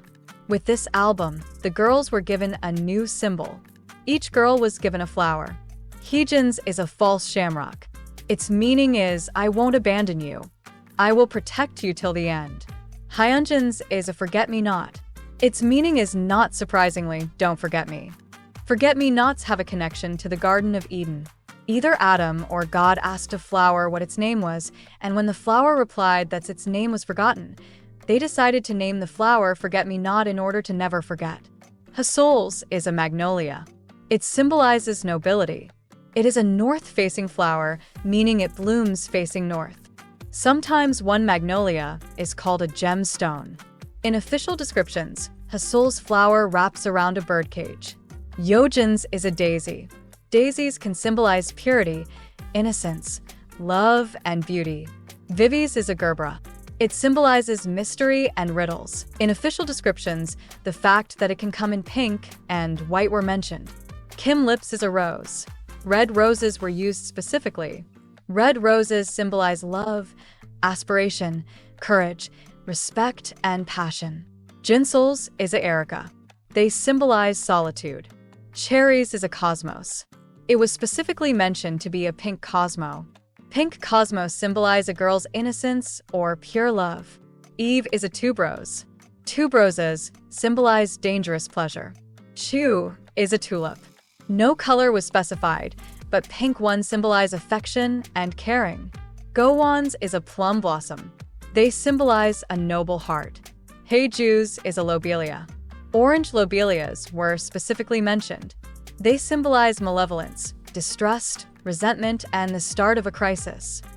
A teaser image showed a black curtain with the words Sidious, Altius, Fortius, and Acta Estate Fabula, Plaudite. Sidious, Altius, Fortius translates to faster, higher, stronger, while Acta Estate Fabula, Plaudite is a motto that means the play is over, applaud. Both are connected to ancient Roman and Greek. The caption for this photo reads Adeo Vocatus Right Paratus. This translates to a preparation having been called rightly by God. The first and teaser shows the Earth orbiting the Moon, which isn't supposed to be happening. It starts with Kim Lip in her odd-eye uniform. She's looking up on a pedestal similar to Eclipse. Hyeju is hitting a drum surrounded by fire, as if she's trying to summon something. Hasol makes her grand return to our screen. There's a pair of burning wings behind her. We also see a blue full moon behind Jinsol. All of Odd Eye Circle are seen with their eyes activated. But we also see Yeojin in the forest again. Girl, turn on Find My Friends this time. Earth and other orbs are seen orbiting Heejin. Then Kim Lip makes a black hole. Vivi solo shot 3 minutes in, so I'm forcefully extending this part to show her more. She looks beautiful. Our android Dear Rose Pink Angel Uni Vivi. Moving on, is that the Earth? Heading right towards them? Oh my god, they can't hear us. We see the Earth orbiting the Moon. The video ends with Jinsol, also in her odd-eye uniform, reaching towards the sky. After resetting in Why Not, the girls summon the new moon. Learning from their past, they color the moon and quickly take off again. In this music video, it seems like we're shifting focus from YY by Y to Odd Eye Circle. Kim Lip creates a black hole, while Jinsol gets the ending fairy shot. All 3 girls also show that their eyes are activated. In Why Not, Kim Lip created full moons and Jinsol created rain. In ancient times, eclipses were thought to bring rain. Did Jinsol help her make eclipses to quickly change the lunar cycle? Maybe, possibly. Maybe the last, next album will answer questions. Oh, that's why. Can I get 5 big booms? Oh, we're so sorry to hear about your brother that passed away. He gets 5 big booms. Boom! Boom! Boom! Boom! Boom! Let's get this literal train wreck over with. A new journey for LOONA. Going against the grain of a tedious and cloudy daily routine in a completely different space that unfolds after closing and reopening their eyes for a moment, the girls dream a sweet midsummer night's dream. In light of the season, this summer special flip that reflects a new, refreshing and dreamy color that's uniquely LOONA, different from the fierce image they have shown so far. Further, The homage paid to the Loonaverse developed so far raises anticipation for the next series of lore that will be released afterwards. Everyone on a train laughing except for Heiju, because there's nothing to laugh about in her life. Heiju drops a lollipop that starts glowing. The train is filled with plants and butterflies now. They all find keys labeled memory and enter it into doors.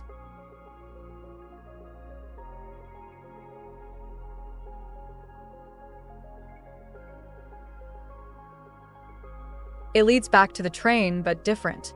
They go to a different location. At the end, Heiju finds the lollipop again, and it goes back to the first scene, but Heejin picks up the lollipop for her, and now she has something to smile about in her life. The last scene shows the line, "Everything flipped, and we start the journey through the free." They have flipped on the Mobius strip, meaning they could possibly be on the light side. Heiju was feeling down about how everything was going with her lead, but Heejin comforts her as it starts leading to 1/3 being the center of importance. Like an egoist, Heejin doesn't blame her. As her flower states, Heejin is there to protect all of the girls and won't abandon any of them. They're all because of her desire to make a universe, and she takes responsibility for anything and everything that happens. Heejin is going to lead them to their next stage of their goal. Or would've, if LOONA was forcibly split and scattered like Dragon Balls. But we keep moving forward, we keep making this ridiculously long lore video. From here on out, I will be going through the girls' post-LOONA works. I will be talking about the two soloists Eve and Chu, and the two groups Lussemble and ARTMS. But a disclaimer. While all the girls take from their LOONA identity, ranging from lightly referencing to directly continuing the Loonaverse, the girls aren't connecting their works to each other at this time. They're all in different companies. It would be insane if their CEOs got together to try to make their stuff connect to each other, and it's insane that people think this was happening. It's not. It won't. So I will be talking about each girl's work and if any of it can be connected to the Loonaverse. And because this is a Loonaverse lore video first and foremost, it might be short in some areas because they decide to make a new lore, which is fantastic and I love. So going forward, for any of the post-LOONA acts, I will consider making videos about their continued separate lore. For example, Chu would get her own video and sequels about her solo artistry that has its own lore. Does that make sense? I hope so. So speaking of Chu,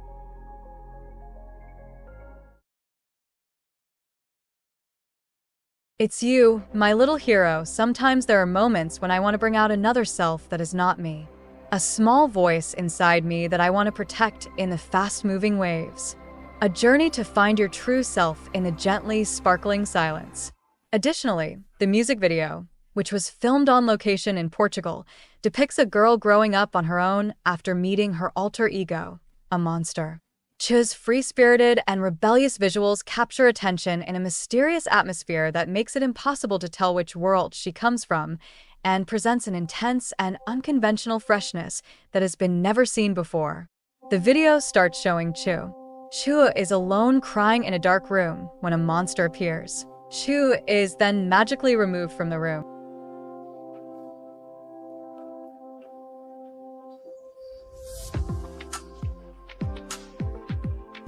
She starts walking around the city. She sees a flower monster who decides to give her flowers, cheering her up a little.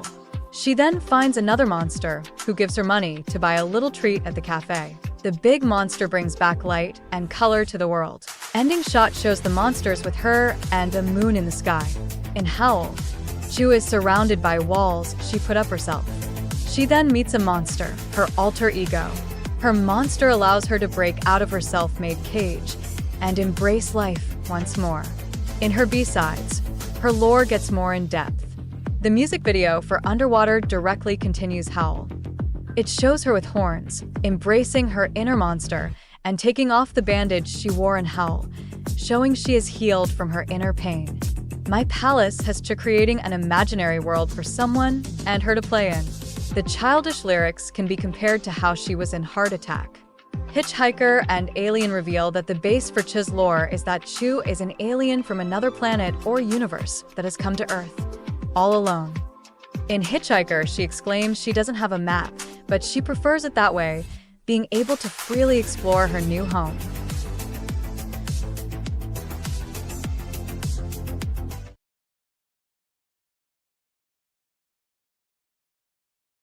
For the next album, the monsters that are seen with Chu are given proper introductions. The big one is named Bao, who steadily stays by Chu's side like a boulder. Then there's Sol, who shines on Chu like the sun. She has a strawberry cake that becomes a giant strawberry that she eats. Similar to how Bao made the world more lively, Chu makes the world more animated. We also see her with peach-colored wings. The song continues her storyline, with Chu continuing her exploration of Earth. The lyrics also continue the space theme. Chu from orbit gets a distress signal and makes her way to the location, but the landing has some kind of error, making her crash. Chu acts as a superhero of sorts. After being rescued by a hero in hell, she's now doing the same to anyone she meets.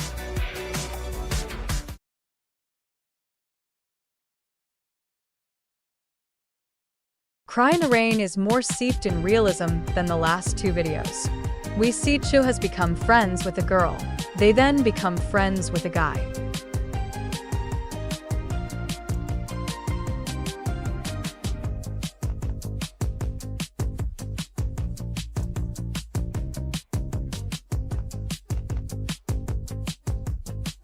We see the three of them begin to hang out, but soon, it's hinted that Chu's friend and the guy start to become close, or Chu perceives that they are. And Chu doesn't overreact at all. Just kidding, she runs away? In the middle of a storm?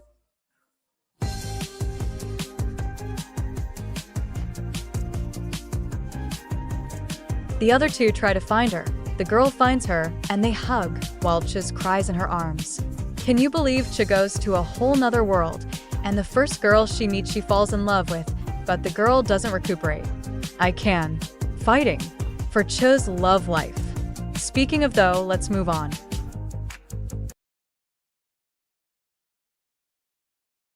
Eve released her first solo album on May 25th, 2024. Eve is first seen in a parking lot. Likely place for her to be. She's carrying a bag, and when she starts getting a weird vibe from the other people in the lot, she drops it. In her bag, she has sand, a Rubik's Cube, and a hand mirror. Normal things for a girl to carry. Eve notices that pieces of metal are chasing her. She hides behind a pillar, and when she looks in the mirror, her reflection starts dancing. She starts dancing, and by the time the video ends, everyone is dancing with her. Eve finds herself alone, but like her lyrics say, she's lost, but she likes it. The world has opened up for her to explore.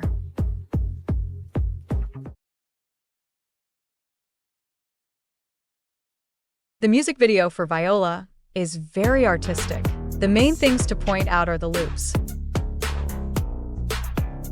We see multiple types of looping symbolism, like the Mac loading icon and incomplete circle spinning. We see wax spiral loops on her head that are burned, symbolizing she is freed from it.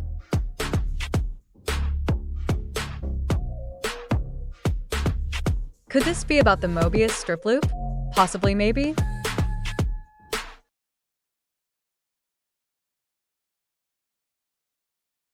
Hyunjin, Yeojin, Vivi, Go1, and Haeju come together to make the group Loosemble. Loosemble combines the words LOONA and assemble. Loosemble's first album is titled Loosemble.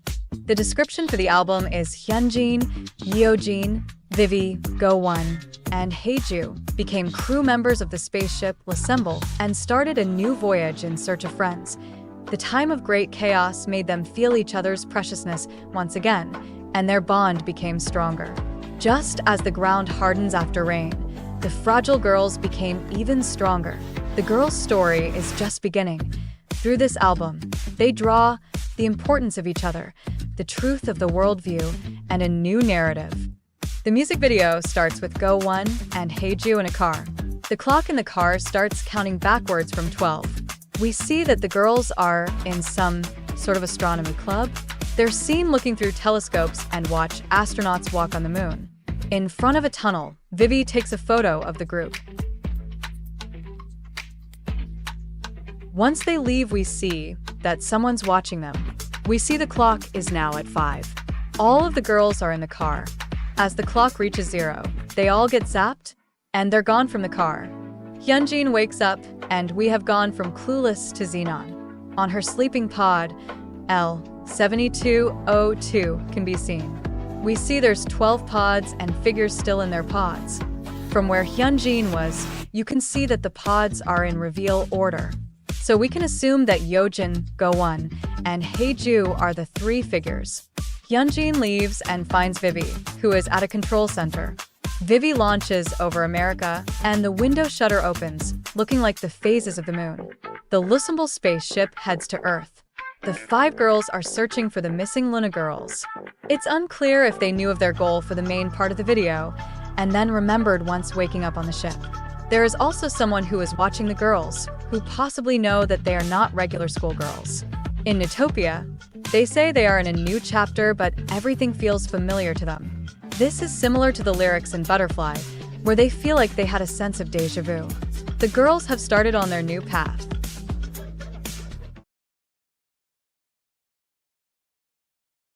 Destiny is shaped by deliberate choices. Non-random choices shape destiny. Moments of choice are bestowed upon us. With every passing moment, we move forward through our decisions. In the midst of it all, we encounter countless opportunities, and through non-random choices, we shape our destiny. Though we call it chance, good choices yield good outcomes. Repeating good choices leads to a good destiny. Ultimately, destiny is our own choosing. We start with where we left off. The Lussemble spaceship heading to Earth. We see a giant triangle ship send mini ships to follow them. We then see Vivi on a balcony, looking down at Yojin. Vivi has a video camera, which is similar to Sensitive. Go-won and Yojin are driving when they get surrounded by the spaceships. Hyunjin and Vivi are seen using payphones. The 5 girls are sleeping in a pitch-black room when Go-won opens her eyes and sees the baby spaceship. She reaches out to it, and it, does something to her. The after-credits scene starts with Vivi in a dark room, looking at something. It goes back to the first Yojin and Vivi scene, but this time Yojin notices something. Vivi turns as thunder is heard. Vivi and Hyunjin hang up the phone as the geese that were chilling with Yojin get disturbed. It shows flashes of Yojin, as if she's the wife in a drama that dies later in the movie, which could mean nothing. It then shows the girls outside in the rain looking for someone. It's revealed that the giant triangle is in the sky. Vivi looks down as Yojin gets evaporated. She drops the book she was reading titled The Lady and the Chocolate. The book is about a lady who gives a bar of chocolate a reason for its existence, to be eaten by her. Again, which could mean nothing. It shows dark room Vivi again, before showing a flash of something before her eyes turn red. In past LOONA videos, the pitch black room has symbolized the inside of the girl's mind. If we attach that to this video, the scene where all 5 of them sleeping in their bed is their collective mind. Go-won is the only one that notices the ship. Instead of alerting the other girls, she calmly reaches towards it, and it emits a blue light, different from the red laser shot at Yojin. Speaking of, it seems like Yojin is being whisked away again, this time out of her control. The scene of the girls looking for someone is meant to be them looking for Yojin. Again, maybe check the forest first this time. We then have the 2 different Vivis. One on Earth and one somewhere but has red eyes. She's seen in a dark room, but it isn't completely pitch black like the Mind Palace seen previously. It looks like an actual location. So where is she? Well, she seemed to be watching something, and after Yojin gets Thanos snapped, her eyes well up with tears, and she walks away. Her eyes glow like the giant spaceships, so we can make the assumption she not only is in the spaceship, but possibly controlling it, or being controlled by it, since she seemed that she didn't want what happened to Yojin to happen. But why is there 2 Vivis? The thing that quickly flashes on the screen was an Ouroboros. Ouroboros represent the never-ending cycle of destruction and recreation. In LOONA, Vivi was killed and made into an android. She was destroyed and recreated again. It's not clear how, but the Vivi in the spaceship is fully in robot. Vivi in Love and Live showed she had 1 blue glowing eye, while the ship Vivi has 2 red glowing eyes, showing she's not half angel. The ship or red Vivi wants to destroy the girls. She could possibly be trying to do what he did to her, make the girls reject their roles and be recreated. But Go-won somehow knew the ship had Vivi. That's why she wasn't afraid of it. Could the glowing blue light be red Vivi stopping the ship from destroying her? But for what reason? Maybe the next album will answer questions.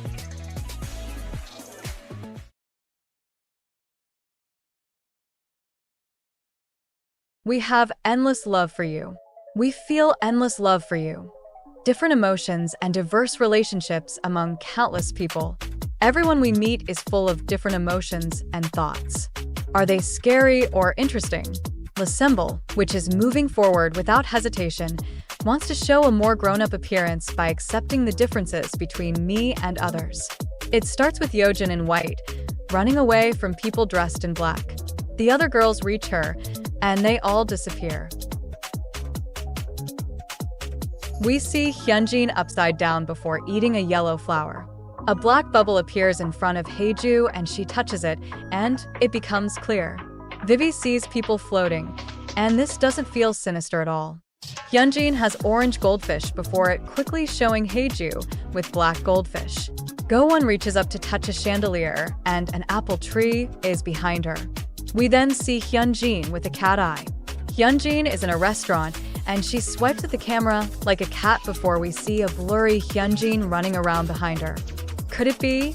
Go-won captures a butterfly, and all of the girls wake up, wearing white.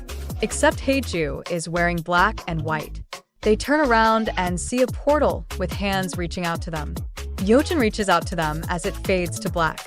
Well, as we all know, there's no way to tell if this was supposed to be the storyline, but from just this, it seems that the girls are reuniting with their lost friends. Hyunjin seems to have found Churi, who has the ability to dimensional travel.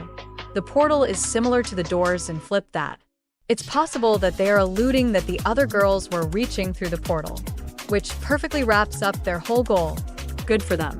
The black and white symbolism showed throughout can also call back to the destruction and recreation scene in Girls' Night. Haeju, the girl comprised of good and evil, seems to be purging the bubbles of darkness. In the last scene, the girls are in white, showing they have been cleansed of any troubles weighing them down.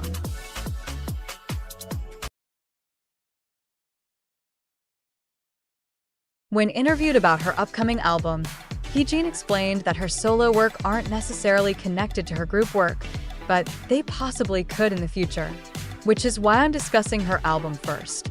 The plot of the music video is that Hyejin is a princess who dreams to become an idol. Hyejin is serving looks every day. Her subjects haven't eaten in months.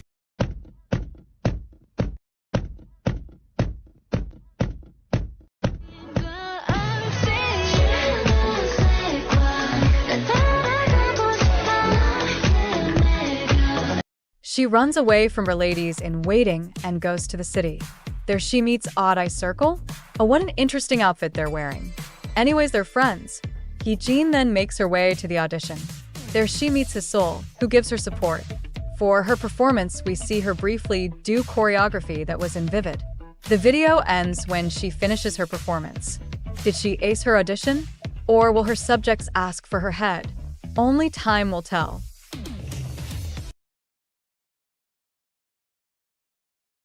If fate exists, would you tell me about it? Which orbit are we heading towards? If it's unfathomable, would you follow along the path we create? In the new Odd Eye teaser, the words, "Ooh, fly with you, light it up" are heard. The video starts with the icons themselves. They're in the back of a van. They're carrying a cake that has roses, eyes, and feathers on it. As they walk, Jin's soul tosses it behind her. They then put an eye patch over their odd eyes. Once they get inside, it seems like everyone inside is frozen. Kim Lip picks up a churi before throwing it away. Cherry picks up a crown. Everyone's unfrozen, and they immediately start hunting Odd Eye Circle down for sport.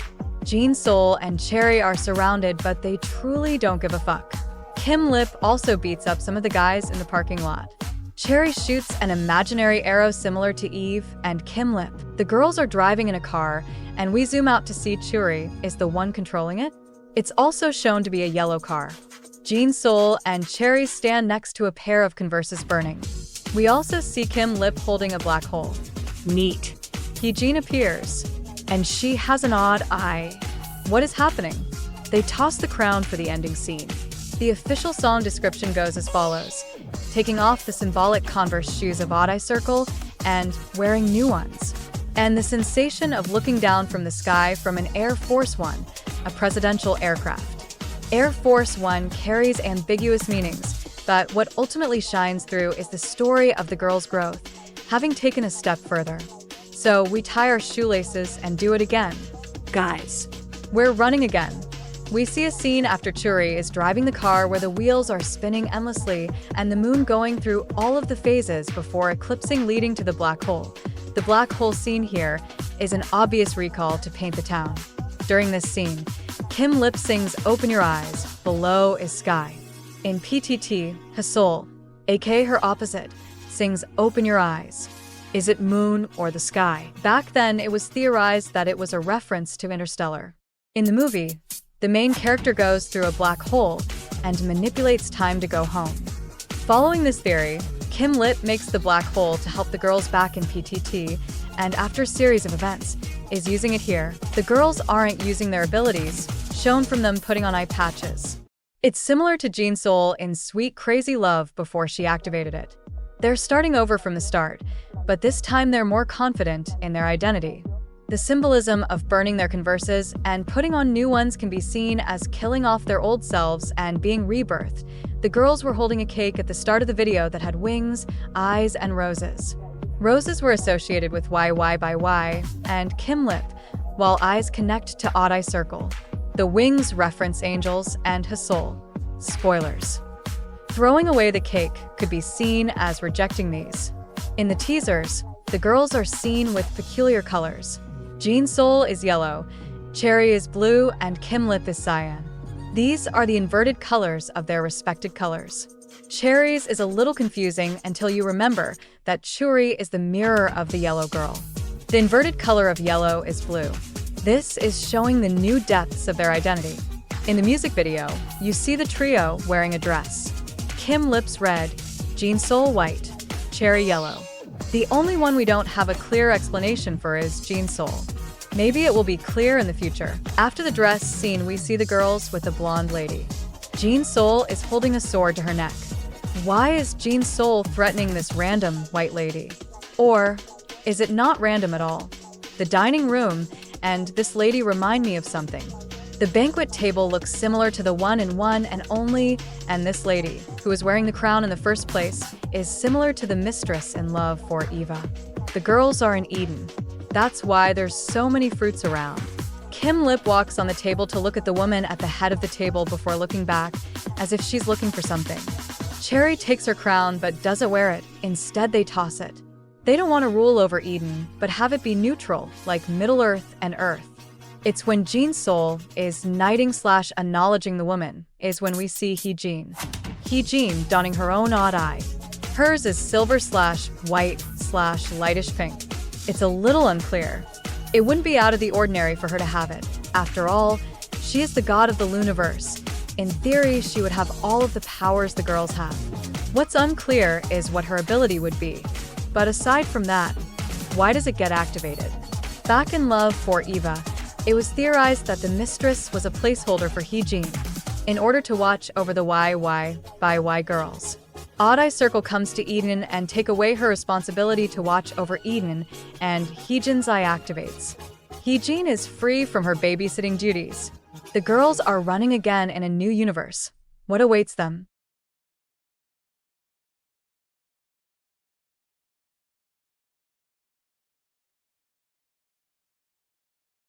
Birth was the first single released, after winning a vote to have it not only get a music video, but get put on the album. It's also the only single we'll be looking at for this album. Trust me, this hurts me more than you know. It opens with Hee-Jin carrying 5 bags, walking as fast as she can. We see a figure in white, and then a deer. The figure then shoots the deer. Kim Lip is in a subway. Bags are seen near her. Jin Soul is across from her also with bags. Haha, where are we going, ladies?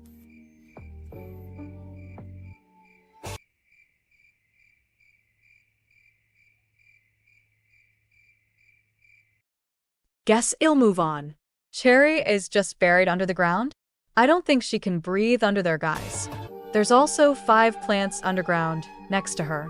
We cut to Hasol in a house, looking outside.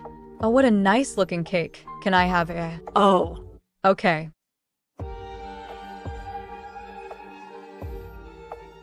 We see the figure again, this time with 5 girls. We then see the figure cut into 5 pieces. We see Jin Sol with a figure who is telling her to be not afraid. Kim Lip in the subway suddenly seems like she's falling. It shows meteors then her again. In Hasol's window, we see 5 meteors falling. We zoom close to the meteors and their 5 babies. Cherry emerges from the ground, but there's only a skeleton left. The 5 plants also emerge. Heejin stops moving and the white figure is in front of her. And Heejin does not look happy to see it. Jin Sol sheds a tear as if she could tell what happened. The last scene is all 5 girls huddled together on the train before a bright light comes through the window. We then see a family portrait-style photo of the figure and ARTMS. The figure that we see is supposed to be the goddess ARTMS. In the MV, we see her hunting. She shoots a deer, an animal that's associated with her that we see the deer head in the house Hasol is in. It seems that the splitting was a consequence of the deer being killed, but ARTMS has the deer head as a trophy. All throughout the video, we see 5 of various things. This indicates they are supposed to be the 5 members of ARTMS.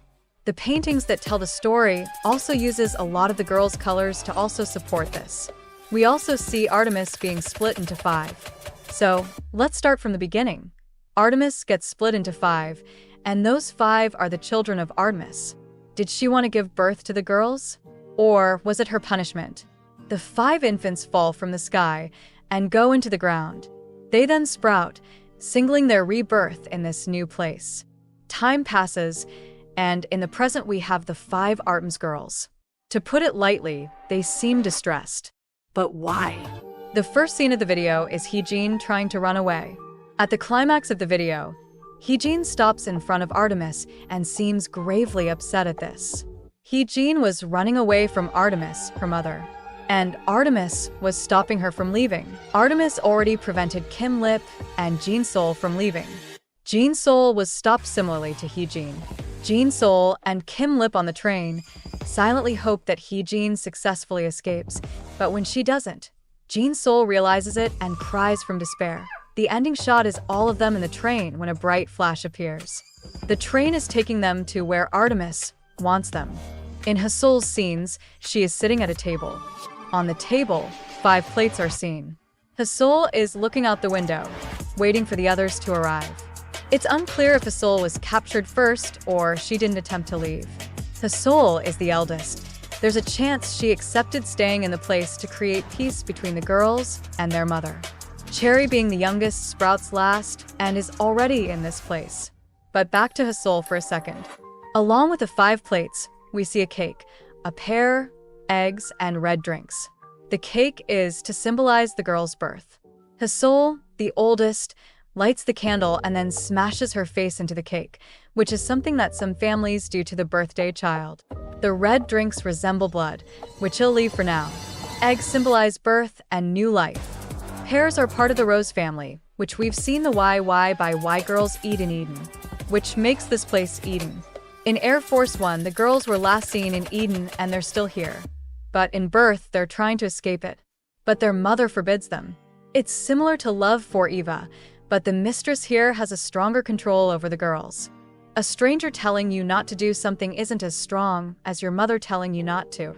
After being reborn, the girls are on equal footing. Heejin isn't the most powerful being in the universe. She fails to leave and ends up back on the train with the other 4. The choreography for birth is as unsettling as the music video.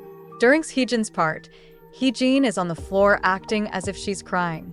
The other girls watch her before comforting her. Heejin, who lost her power, blames herself for not being able to protect the girls, but the girls stand beside her. They pull her up before holding her as she tries to break out their grasp, mirroring Heejin's attempt to escape. At the end, the girls hold each other before holding their head in agony. They hold their hands over their eyes before doing the sign of the cross and praying. The girls are stuck in a new loop. What will become of the 5 angels stuck in Eden?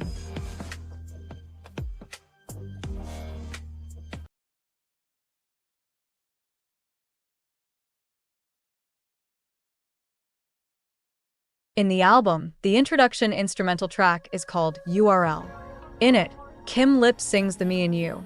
Has always been my greatest interest. The way I shine through your lens. The answers that lie behind your eyes. I want to come closer to you. Wanna appear at your senses. Wait for me, I'm almost there. Wait for me. For the release of Virtual Angel, 2 videos were released. The official version and the human eye version. For this video, it'll use the human eye version so you can easily see what's happening. It starts with 5 girls wearing wings. They're smashing a car with a girl inside who looks scared. The girls seem to be fans of ARTMS, having a shrine, and their bow and tattoos and Fucking play about us. the girls press their face to the television that ARTMS are on. One girl kisses the screen Cherry is in. One of the girls is on the back of a motorcycle. She's holding onto a man with deer antlers. The girls are committing arson for a treat. The girl they were terrorizing is filming them, which seems bad given the crimes they're committing. The 5 are on a roof looking down at something. Once the 5 put on the virtual helmets, they gain powers.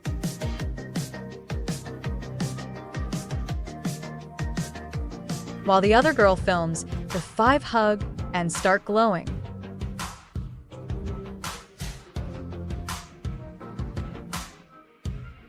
One glowing being appears before it splits into ARTMS. We get a quick shot of a girl on the ground. The filmer stops, and she looks up at the sky. There's 5 crosses above her. In the music video, we have 5 girls. They're seen worshipping ARTMS like a follower would their god, or a fan to their idol. For the description of the video, it goes as follows. The idea of virtual presence and the development of AI are now coming into reality. A question is asked through this song. Perhaps the entities known as idols, which we have consumed through TVs and phones, were virtual this entire time? From the perspective of others, the emotions of love and relationship towards idols may not constitute a true relationship, but between idol and fan, perhaps that emotion was holy love. ARTMS sings that emotions formed over the screen can be real, not just virtual. The 5 girls are seen paying tribute to ARTMS throughout the video. They pray to them and wear wings. In order to be closer to them, they get a girl to film them, to make them feel as if they're in the virtual world themselves. Their tributes grow in intensity, with them lighting fires and then putting on virtual goggles that can visually put them in a virtual world as well. With the goggles, they envision themselves being able to fly and shoot lasers. The girls decide to take their worshipping to the next level again. They meet up on the roof, and once the sun goes down, summon ARTMS, which was very bad for them, but we'll get to that. We then see the actual ARTMS girls appear after they split. A secret story kept within myself is sung by Hasol. This is the secret sung as early as Sonatine. Jean Soul sings the lyrics "The sin of absorbing the sun." The moment it causes harm, as we know, this is a callback to Jean Soul's similar lyric in Singing in the Rain. Jean Soul knows that eating the sun has caused negative effects on the world. The lyrics following this is "My feelings are complete when the moon rises." The moon rising was mentioned in PTT. It's unclear if they're talking about a specific moon, or just the moon in general. They sing the lyrics, "In my frozen heart, new flowers begin to bloom." These call back to the souls, let a flower petal float. It may go cold again, but defrost my heart and let me in. The worshippers have revitalized the girls. The girls throughout the song refer to themselves as the listener's angel. They claim that they will be there when your wings break. In the video, the girls who are wearing wings are seen doing dangerous stuff. They trust that their angels will protect them. Right before they split, they sing, "The sun will never win against me. Darkness gives me strength even more. When I open my eyes at last, please save me, Savior." The night which holds the moon will always be their girls' source of strength. We see flashes of the worshippers laying in various places, and their eyes are closed. Did the girls save ARTMS somehow? Following this, they sing "Happiness is through the love." Happiness is through the virtual connection they have. They then say, "I'll love you even more." ARTMS are telling the listeners they'll love them more through this connection. It's followed by your one and only angel. "Let me fly to your Eden. This is Eden." At the "This is Eden" line, we see ARTMS once again being split into 5. In the music video video reaction. Heejin says the ego is splitting. Just keep this in mind for later. We also see an inverted tetrahedron. Pre-debut, the girls were given representative shapes that I didn't talk about until right now when it was important. 1/3 were squares with the exception of Yojin, who is a parallelogram. Odd eye circle was, well, circles, and YY by Y were triangles. Gowan was an upside-down triangle to indicate she is the X in YY by Y. A tetrahedron has 5 sides made up of 4 triangles, and a quadrilateral, which is a big word for a 4-sided shape, which includes squares. The inverted tetrahedron represents the 5 girls of ARTMS, and them being in E. We don't see the worshippers after this, with ARTMS taking their place dancing on the roof. We see, however, that the recorder is still watching from her camera. Once the TV where ARTMS was in turns off. So do ARTMS on the roof, leaving the girl alone. She looks up and sees the 5 crosses. Who are they supposed to represent? The worshippers? Or Artemis? In the music video, while Birth set the scene, Virtual Angel opens the door. What's on the other side?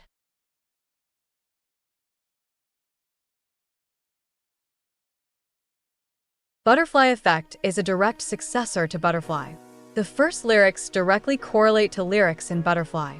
Jean Soul asks if you remember how it first started with the fluttering of wings. Heejin follows it up saying that the hurricane in her heart is growing. In Butterfly, Hasul sang about a folded paper moon, which correlates to a paper diagram of the Mobius strip.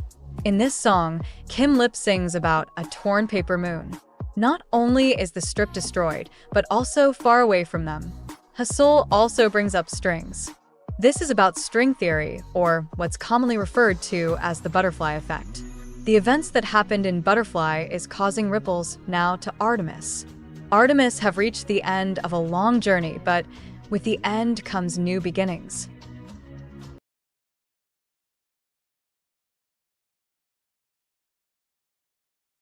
Alarm bells immediately going off. The title of the song was referenced before in YY by Y's video one. I end the video the quote your God put an apple tree in the middle of a garden and says do what you like guys but don't eat the apple was shown.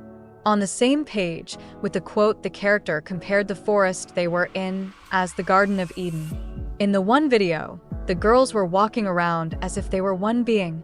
They claim that they don't need Eden. Eden was seen as an oppressive place where the YY by Y girls, minus Heiju, wanted to break free from. This is now extending to ARTMS, shown in Birth. The words I am thou art me were also shown. It was important for the egoists to become one in their rejection to move forward. Swiftly moving on. In the video Savior interlude, it shows the girls from Virtual Angel. It also shows Artemis. This quote is then shown. O traveler of the blue sky, are you death? I said, or are you life? This is from a poet named Victor Hugo. The title of the poem is Apparition. The full lines surrounding the quote is I saw a white angel that passed over my head. His dazzling flight appeased the storm, and silence far away the sea full of noise. What are you doing, angel, in this night? I say to him. He answered, I come to take your soul. And I got afraid because I saw it was a woman, and I told him, shaking and stretching my arms to her, what will remain for me? For you will fly off. He didn't answer. The sky the shadow besieges went out. If you take my soul, I exclaimed, where will you take it away? Show me in which place. He was still keeping quiet. Oh, bystander of the blue sky, are you death? I said to him, or else you are life. And the night grew on my abducted soul, and the angel got dark and said, I am love. This complements the theme of Virtual Angel. In the lyrics, the girls sing, I'll love you even more, which correlates with the last stanza.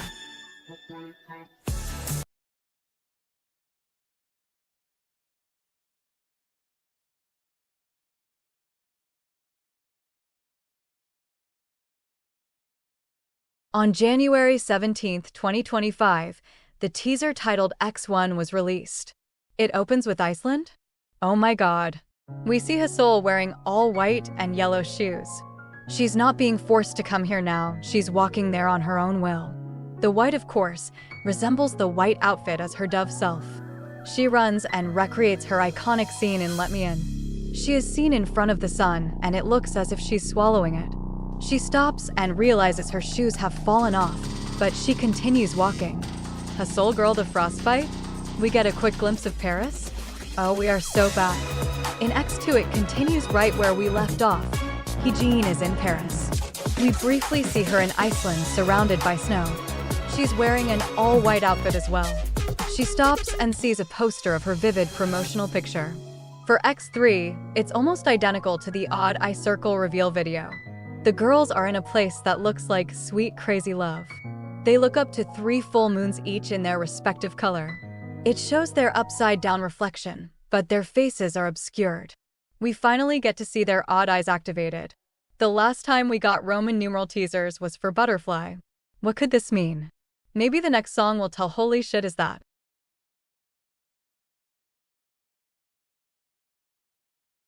The music video isn't the main focus for this track. However, there are a few things to point out.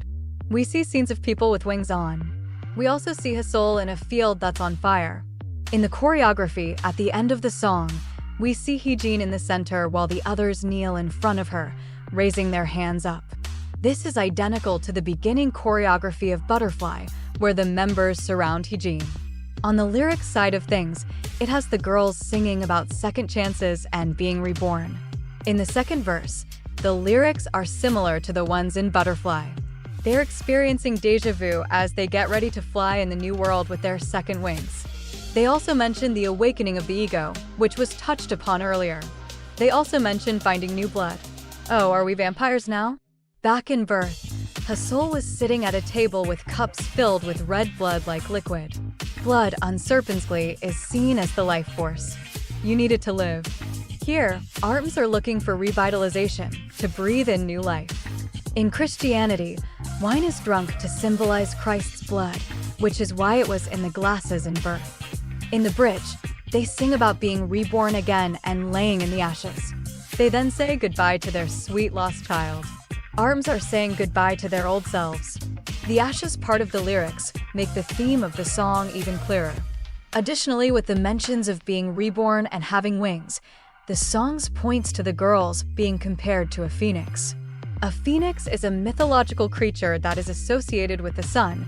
Whenever a phoenix dies, a new one is born from the ashes of the old one, creating a somewhat immortal loop. The loop leads into the next section. After the release of Butterfly, the Burn teaser was released. This teaser had become infamous as fans wanted the song and heard here for years. That song is now here after 5 years. Burn was originally meant to come out after Butterfly. For ARTMS, it can be accurate to say that they have restarted the loop at Butterfly, and slightly diverging from So What to Burn. Their new selves start here. After Butterfly, the girls are burning their wings. It was also mentioned that during Butterfly era, a trilogy was supposed to happen. The trilogy would be Burn, Run, and One, and they will all connect to each other. Burn was about burning oneself, while Run was going to be all of LOONA running their individual paths, and finally One, where LOONA comes back together as one. I'm interested to see how Run and One will be interpreted for ARTMS.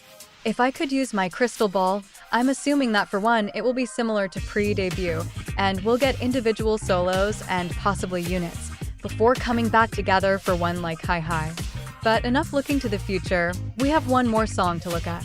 It's time for the Phoenix to rise up and fly towards the sun.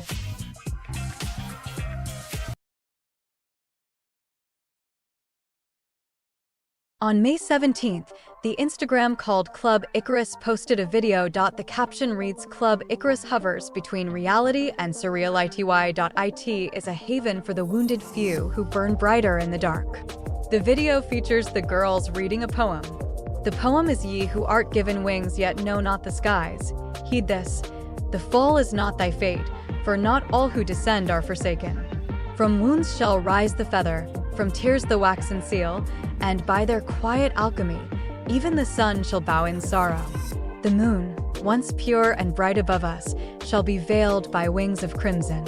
And lo, the night shall be made whole.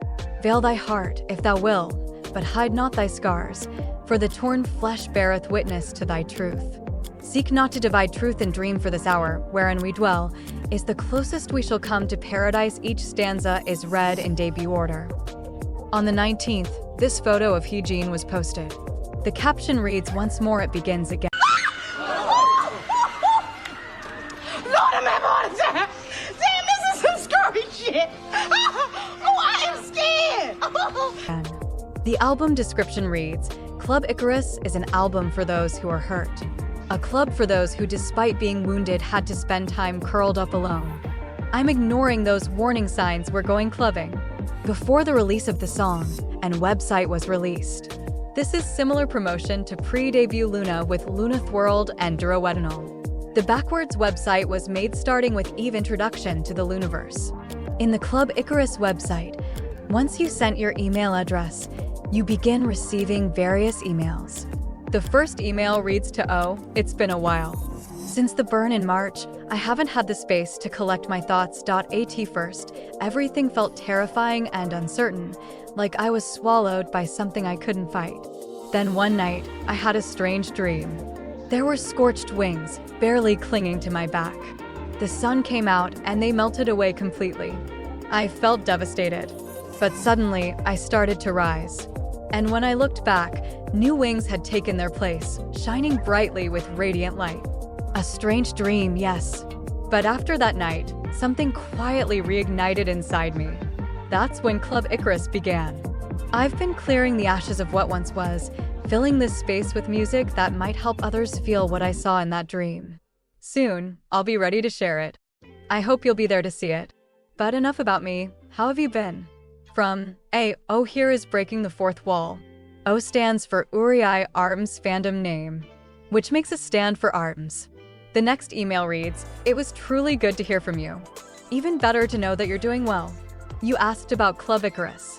Let me tell you a bit more. It's meant for people like me, those who faced something overwhelming and walked away feeling like they were left behind. A club for the broken. I hope it becomes a place where the burned can gather and step into the dream I once shared with you. About that dream, let me tell you more about it. When my wings melted in the sun, I thought everything was over. Like Icarus, too close, too far gone. But instead of falling, I hovered, weightless. Below me, a girl traced spirals in the air, obsessed with escape, but gravity wouldn't let her go. Then she appeared, silent, still. Everything about her whispered goddess. Farther off, someone too perfect, too composed. They called her verified beauty, but I couldn't see her. Then the sky caught fire. The world, the dream, and all of it burned. And in that fire, my wings came back. And when I woke up, I started building Club Icarus. Once everything is ready, will you come too? I miss you. Dearo, I was surprised to hear that you've had a dream like mine. Has it been 10 years since we first met? Or is it 9? Either way, no matter how far we are or how long it's been, somehow, we're still connected. Remember I mentioned someone in Korea who's interested in opening Club Icarus? I met her the other day. A woman with a strange name I can't seem to recall, no matter how hard I try. I told her about the dream, about what Club Icarus might become, and I let her hear some of the music I've been working on. She closed her eyes when I spoke about the dream, looked off into space when I described the club, and when the music played. I think her eyes were holding something like tears. The meeting ended without a word about seeing each other again. She just left. If I hear from her again, you'll be the first to know. Right back soon. From A. P.S. Can you hear this? Right. Cryptid emails being sent to me is totally chill. To understand these more, we'll have to finally look at the music video, which is 15 minutes long. We start with Why Are We in Undertale? The girl without arms was the laughingstock of the village.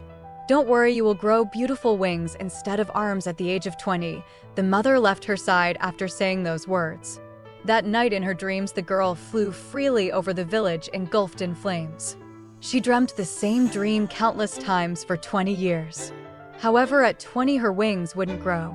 She went to find the village witch and asked, "How can I find my mother and take revenge?" Someone with wings falls, gets pushed, get hit by a car. While Churi watches from the roof, a plane flies overhead. Jean-Soul heads to the roof and sees ravens, crows, and starts pulling out metal armor.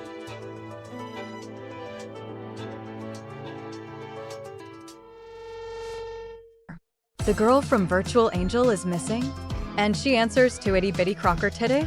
She was last seen on the day the album Doll was released. 1년 전 5명의 소녀들이 흔적도 없이 사라졌다. 사람들은 그 아이들이 죽었다고도 했고 납치되었다고도 했고 누군가는 먼지처럼 사라졌다고도 했다.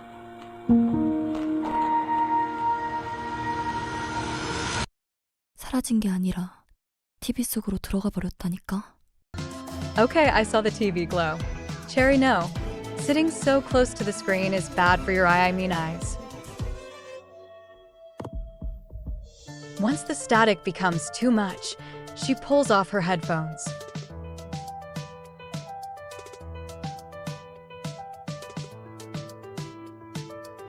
When the camera goes back, we see Kim Lip in her place. She notices the clubgoers standing outside Club Icarus, but moves on. 집을 잃은 새들이 점점 늘어난다. 수백 명의 아이들은 마치 추모하듯 날개를 달기 시작했다.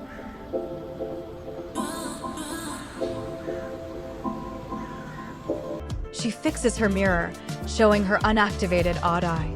She listens to static and dozes off. She wakes and walks outside, seeing a plane fly overhead. We see a milk carton on the floor, and the milk looks like wings.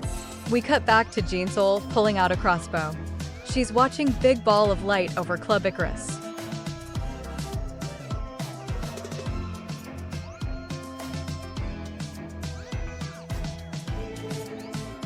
A giant bird flies over her.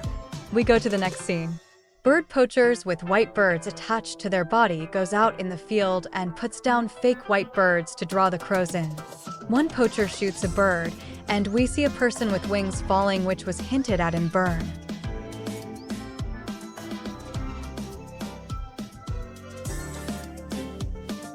This continues as we then see Hasul.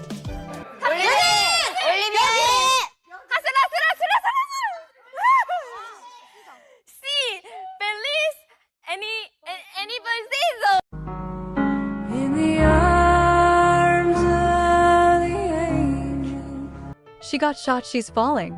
In the next scene, we see that Kim Lip didn't learn from Cherry. Hasul wakes up in the TV world. 5 people run around her. She's in all white and wearing headphones. She reaches out to her static self.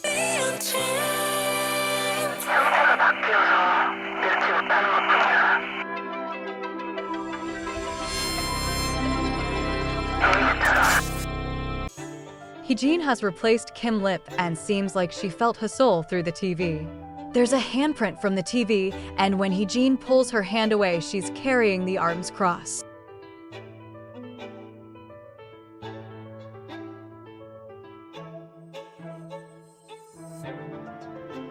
Wearing the cross and wings, Heejin goes to Club Icarus. She looks around before seeing the missing girl, who looks at her before disappearing.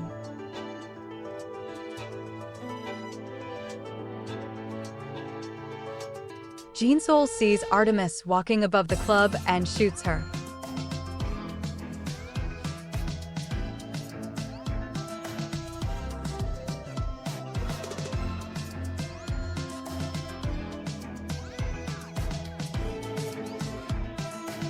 Immediately, lightning strikes her, but she has a fucking shield. She's just sleeping, don't worry. A crow flies over her before revealing the witch from the story.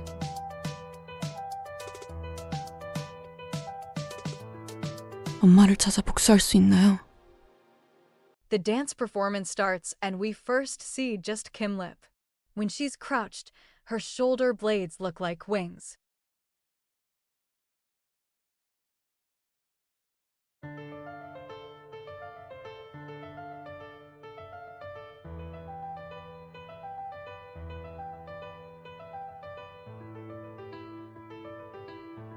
She then reaches up in prayer.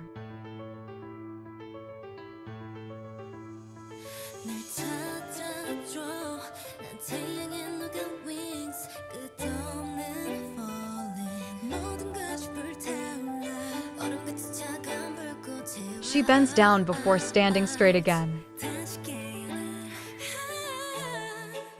And we see her face. Except it isn't her face. It's Cherry.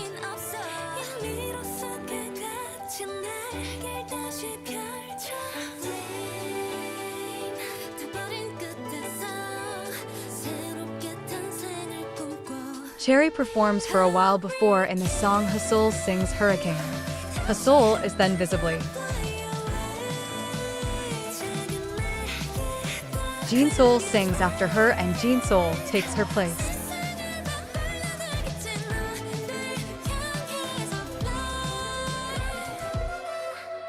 She falls to the ground, and when she looks up,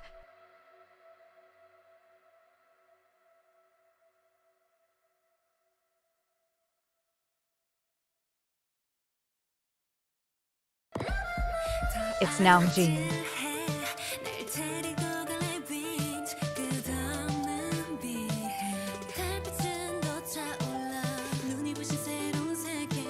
Heejin moves her arms that look like they're being broken.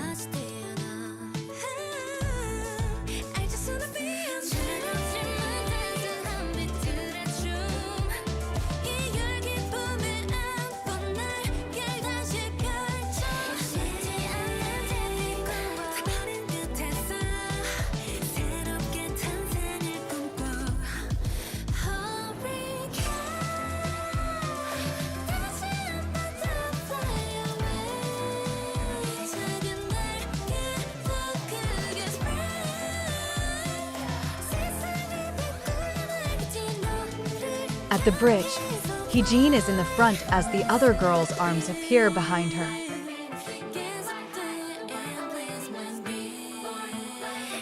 All of them appear, staggering as they separate.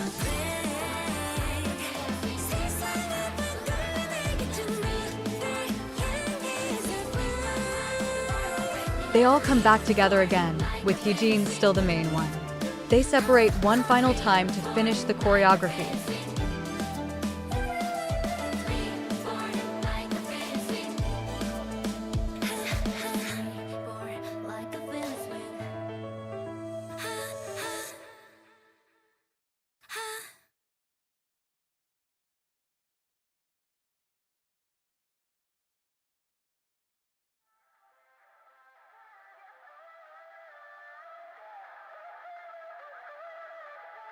The scene switches and we go back to Club Icarus. The patrons are singing / screaming / vibing / chanting the last part of the song.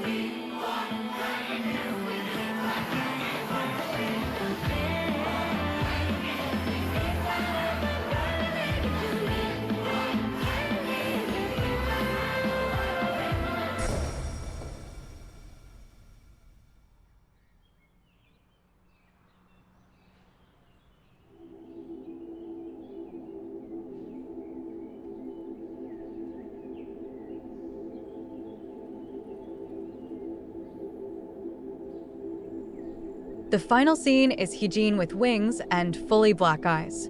Starting from birth, it's been hinted at that the girls have become one ego. In the emails, did you notice how it only refer to themselves using I and not we? In birth, when we first see Heejin running away, she's carrying 5 bags. Jin Sol also feels the sorrow Heejin is experiencing when she gets caught. Once the girls are all together, ARTMS has them in Eden. In Virtual Angel, we see that Eden is seen as a virtual world. 5 girls on Earth watch the girls through the TV and start to worship them. In Icarus, it's revealed why ARTMS has a estranged relationship with their mother. The wingless bird are the virtual angels. Artemis promised her that if they stay in Eden, they will grow wings. But they never do. They grow to resent her after she abandons her and, with addition to the lie, asks a witch how they can take revenge on their mother. It is assumed that the witch told her that if they find 5 girls on Earth to take their place in the virtual world, they will be able to reach their goal, which plays out in Virtual Angel. It is theorized why exactly Jinseol's scenes are entirely in black and white.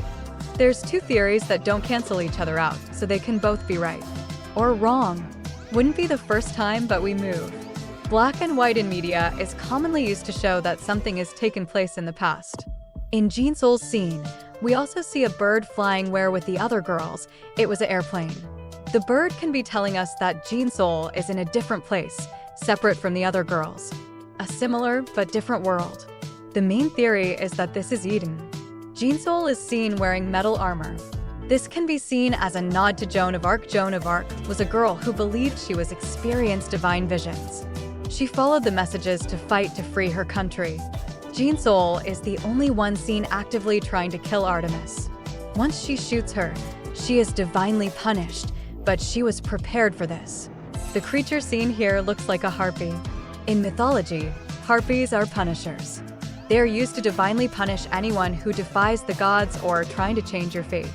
Harpies are also associated with the wind, symbolizing how swiftly they deliver inescapable divine punishment. They are also known for snatching people. It's possible that the giant bird and the plane is supposed to be the harpy taking people. Like Joan of Arc, Jinseol is punished for her actions. It is also theorized that Jinseol is similar to Haeju in one. Jinseol has to join the other 4 girls and accept her situation to truly unite, and if we are to believe that this is in the past, then if we watch the video from the start, we see that the girls are revealed to us in reverse order. In Cherry's part, we see that Shay's aware of the Earth's girls being missing. She believes they believe. I'll use both pronouns. She knows that the girls aren't missing like people believe, but they're instead inside the TV. The virtual angels seem obsessed with the girls, just like how the Earth girls were with them. Churi stares at the TV, trying to see if she can find any sign of them, but her odd eye starts hurting her, similar to Sweet Crazy Love.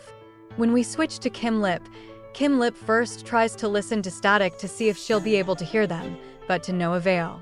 She goes back to their apartment and closes her eyes, learning from Churi. She leans against the TV, which is similar to how the Earth girls did with them.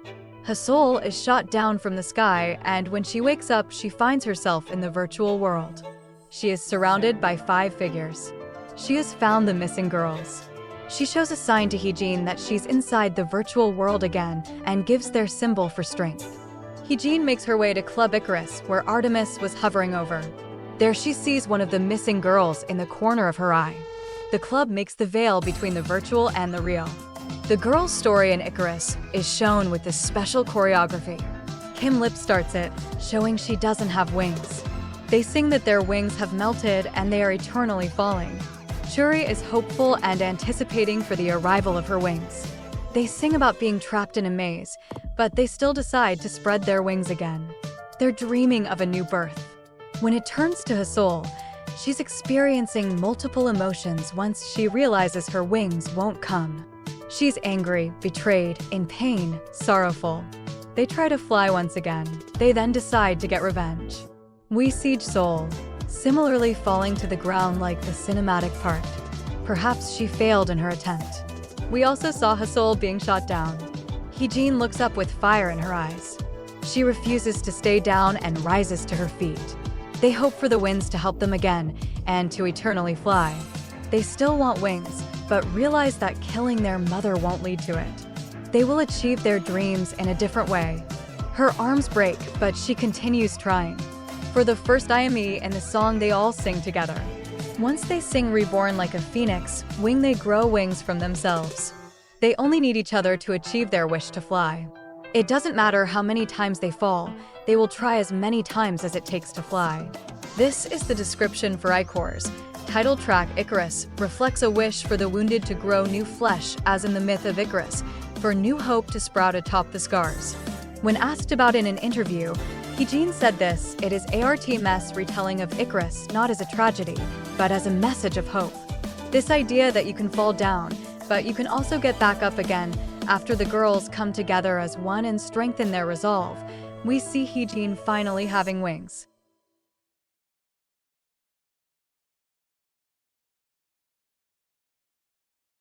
Oh my god, it's the end, finally.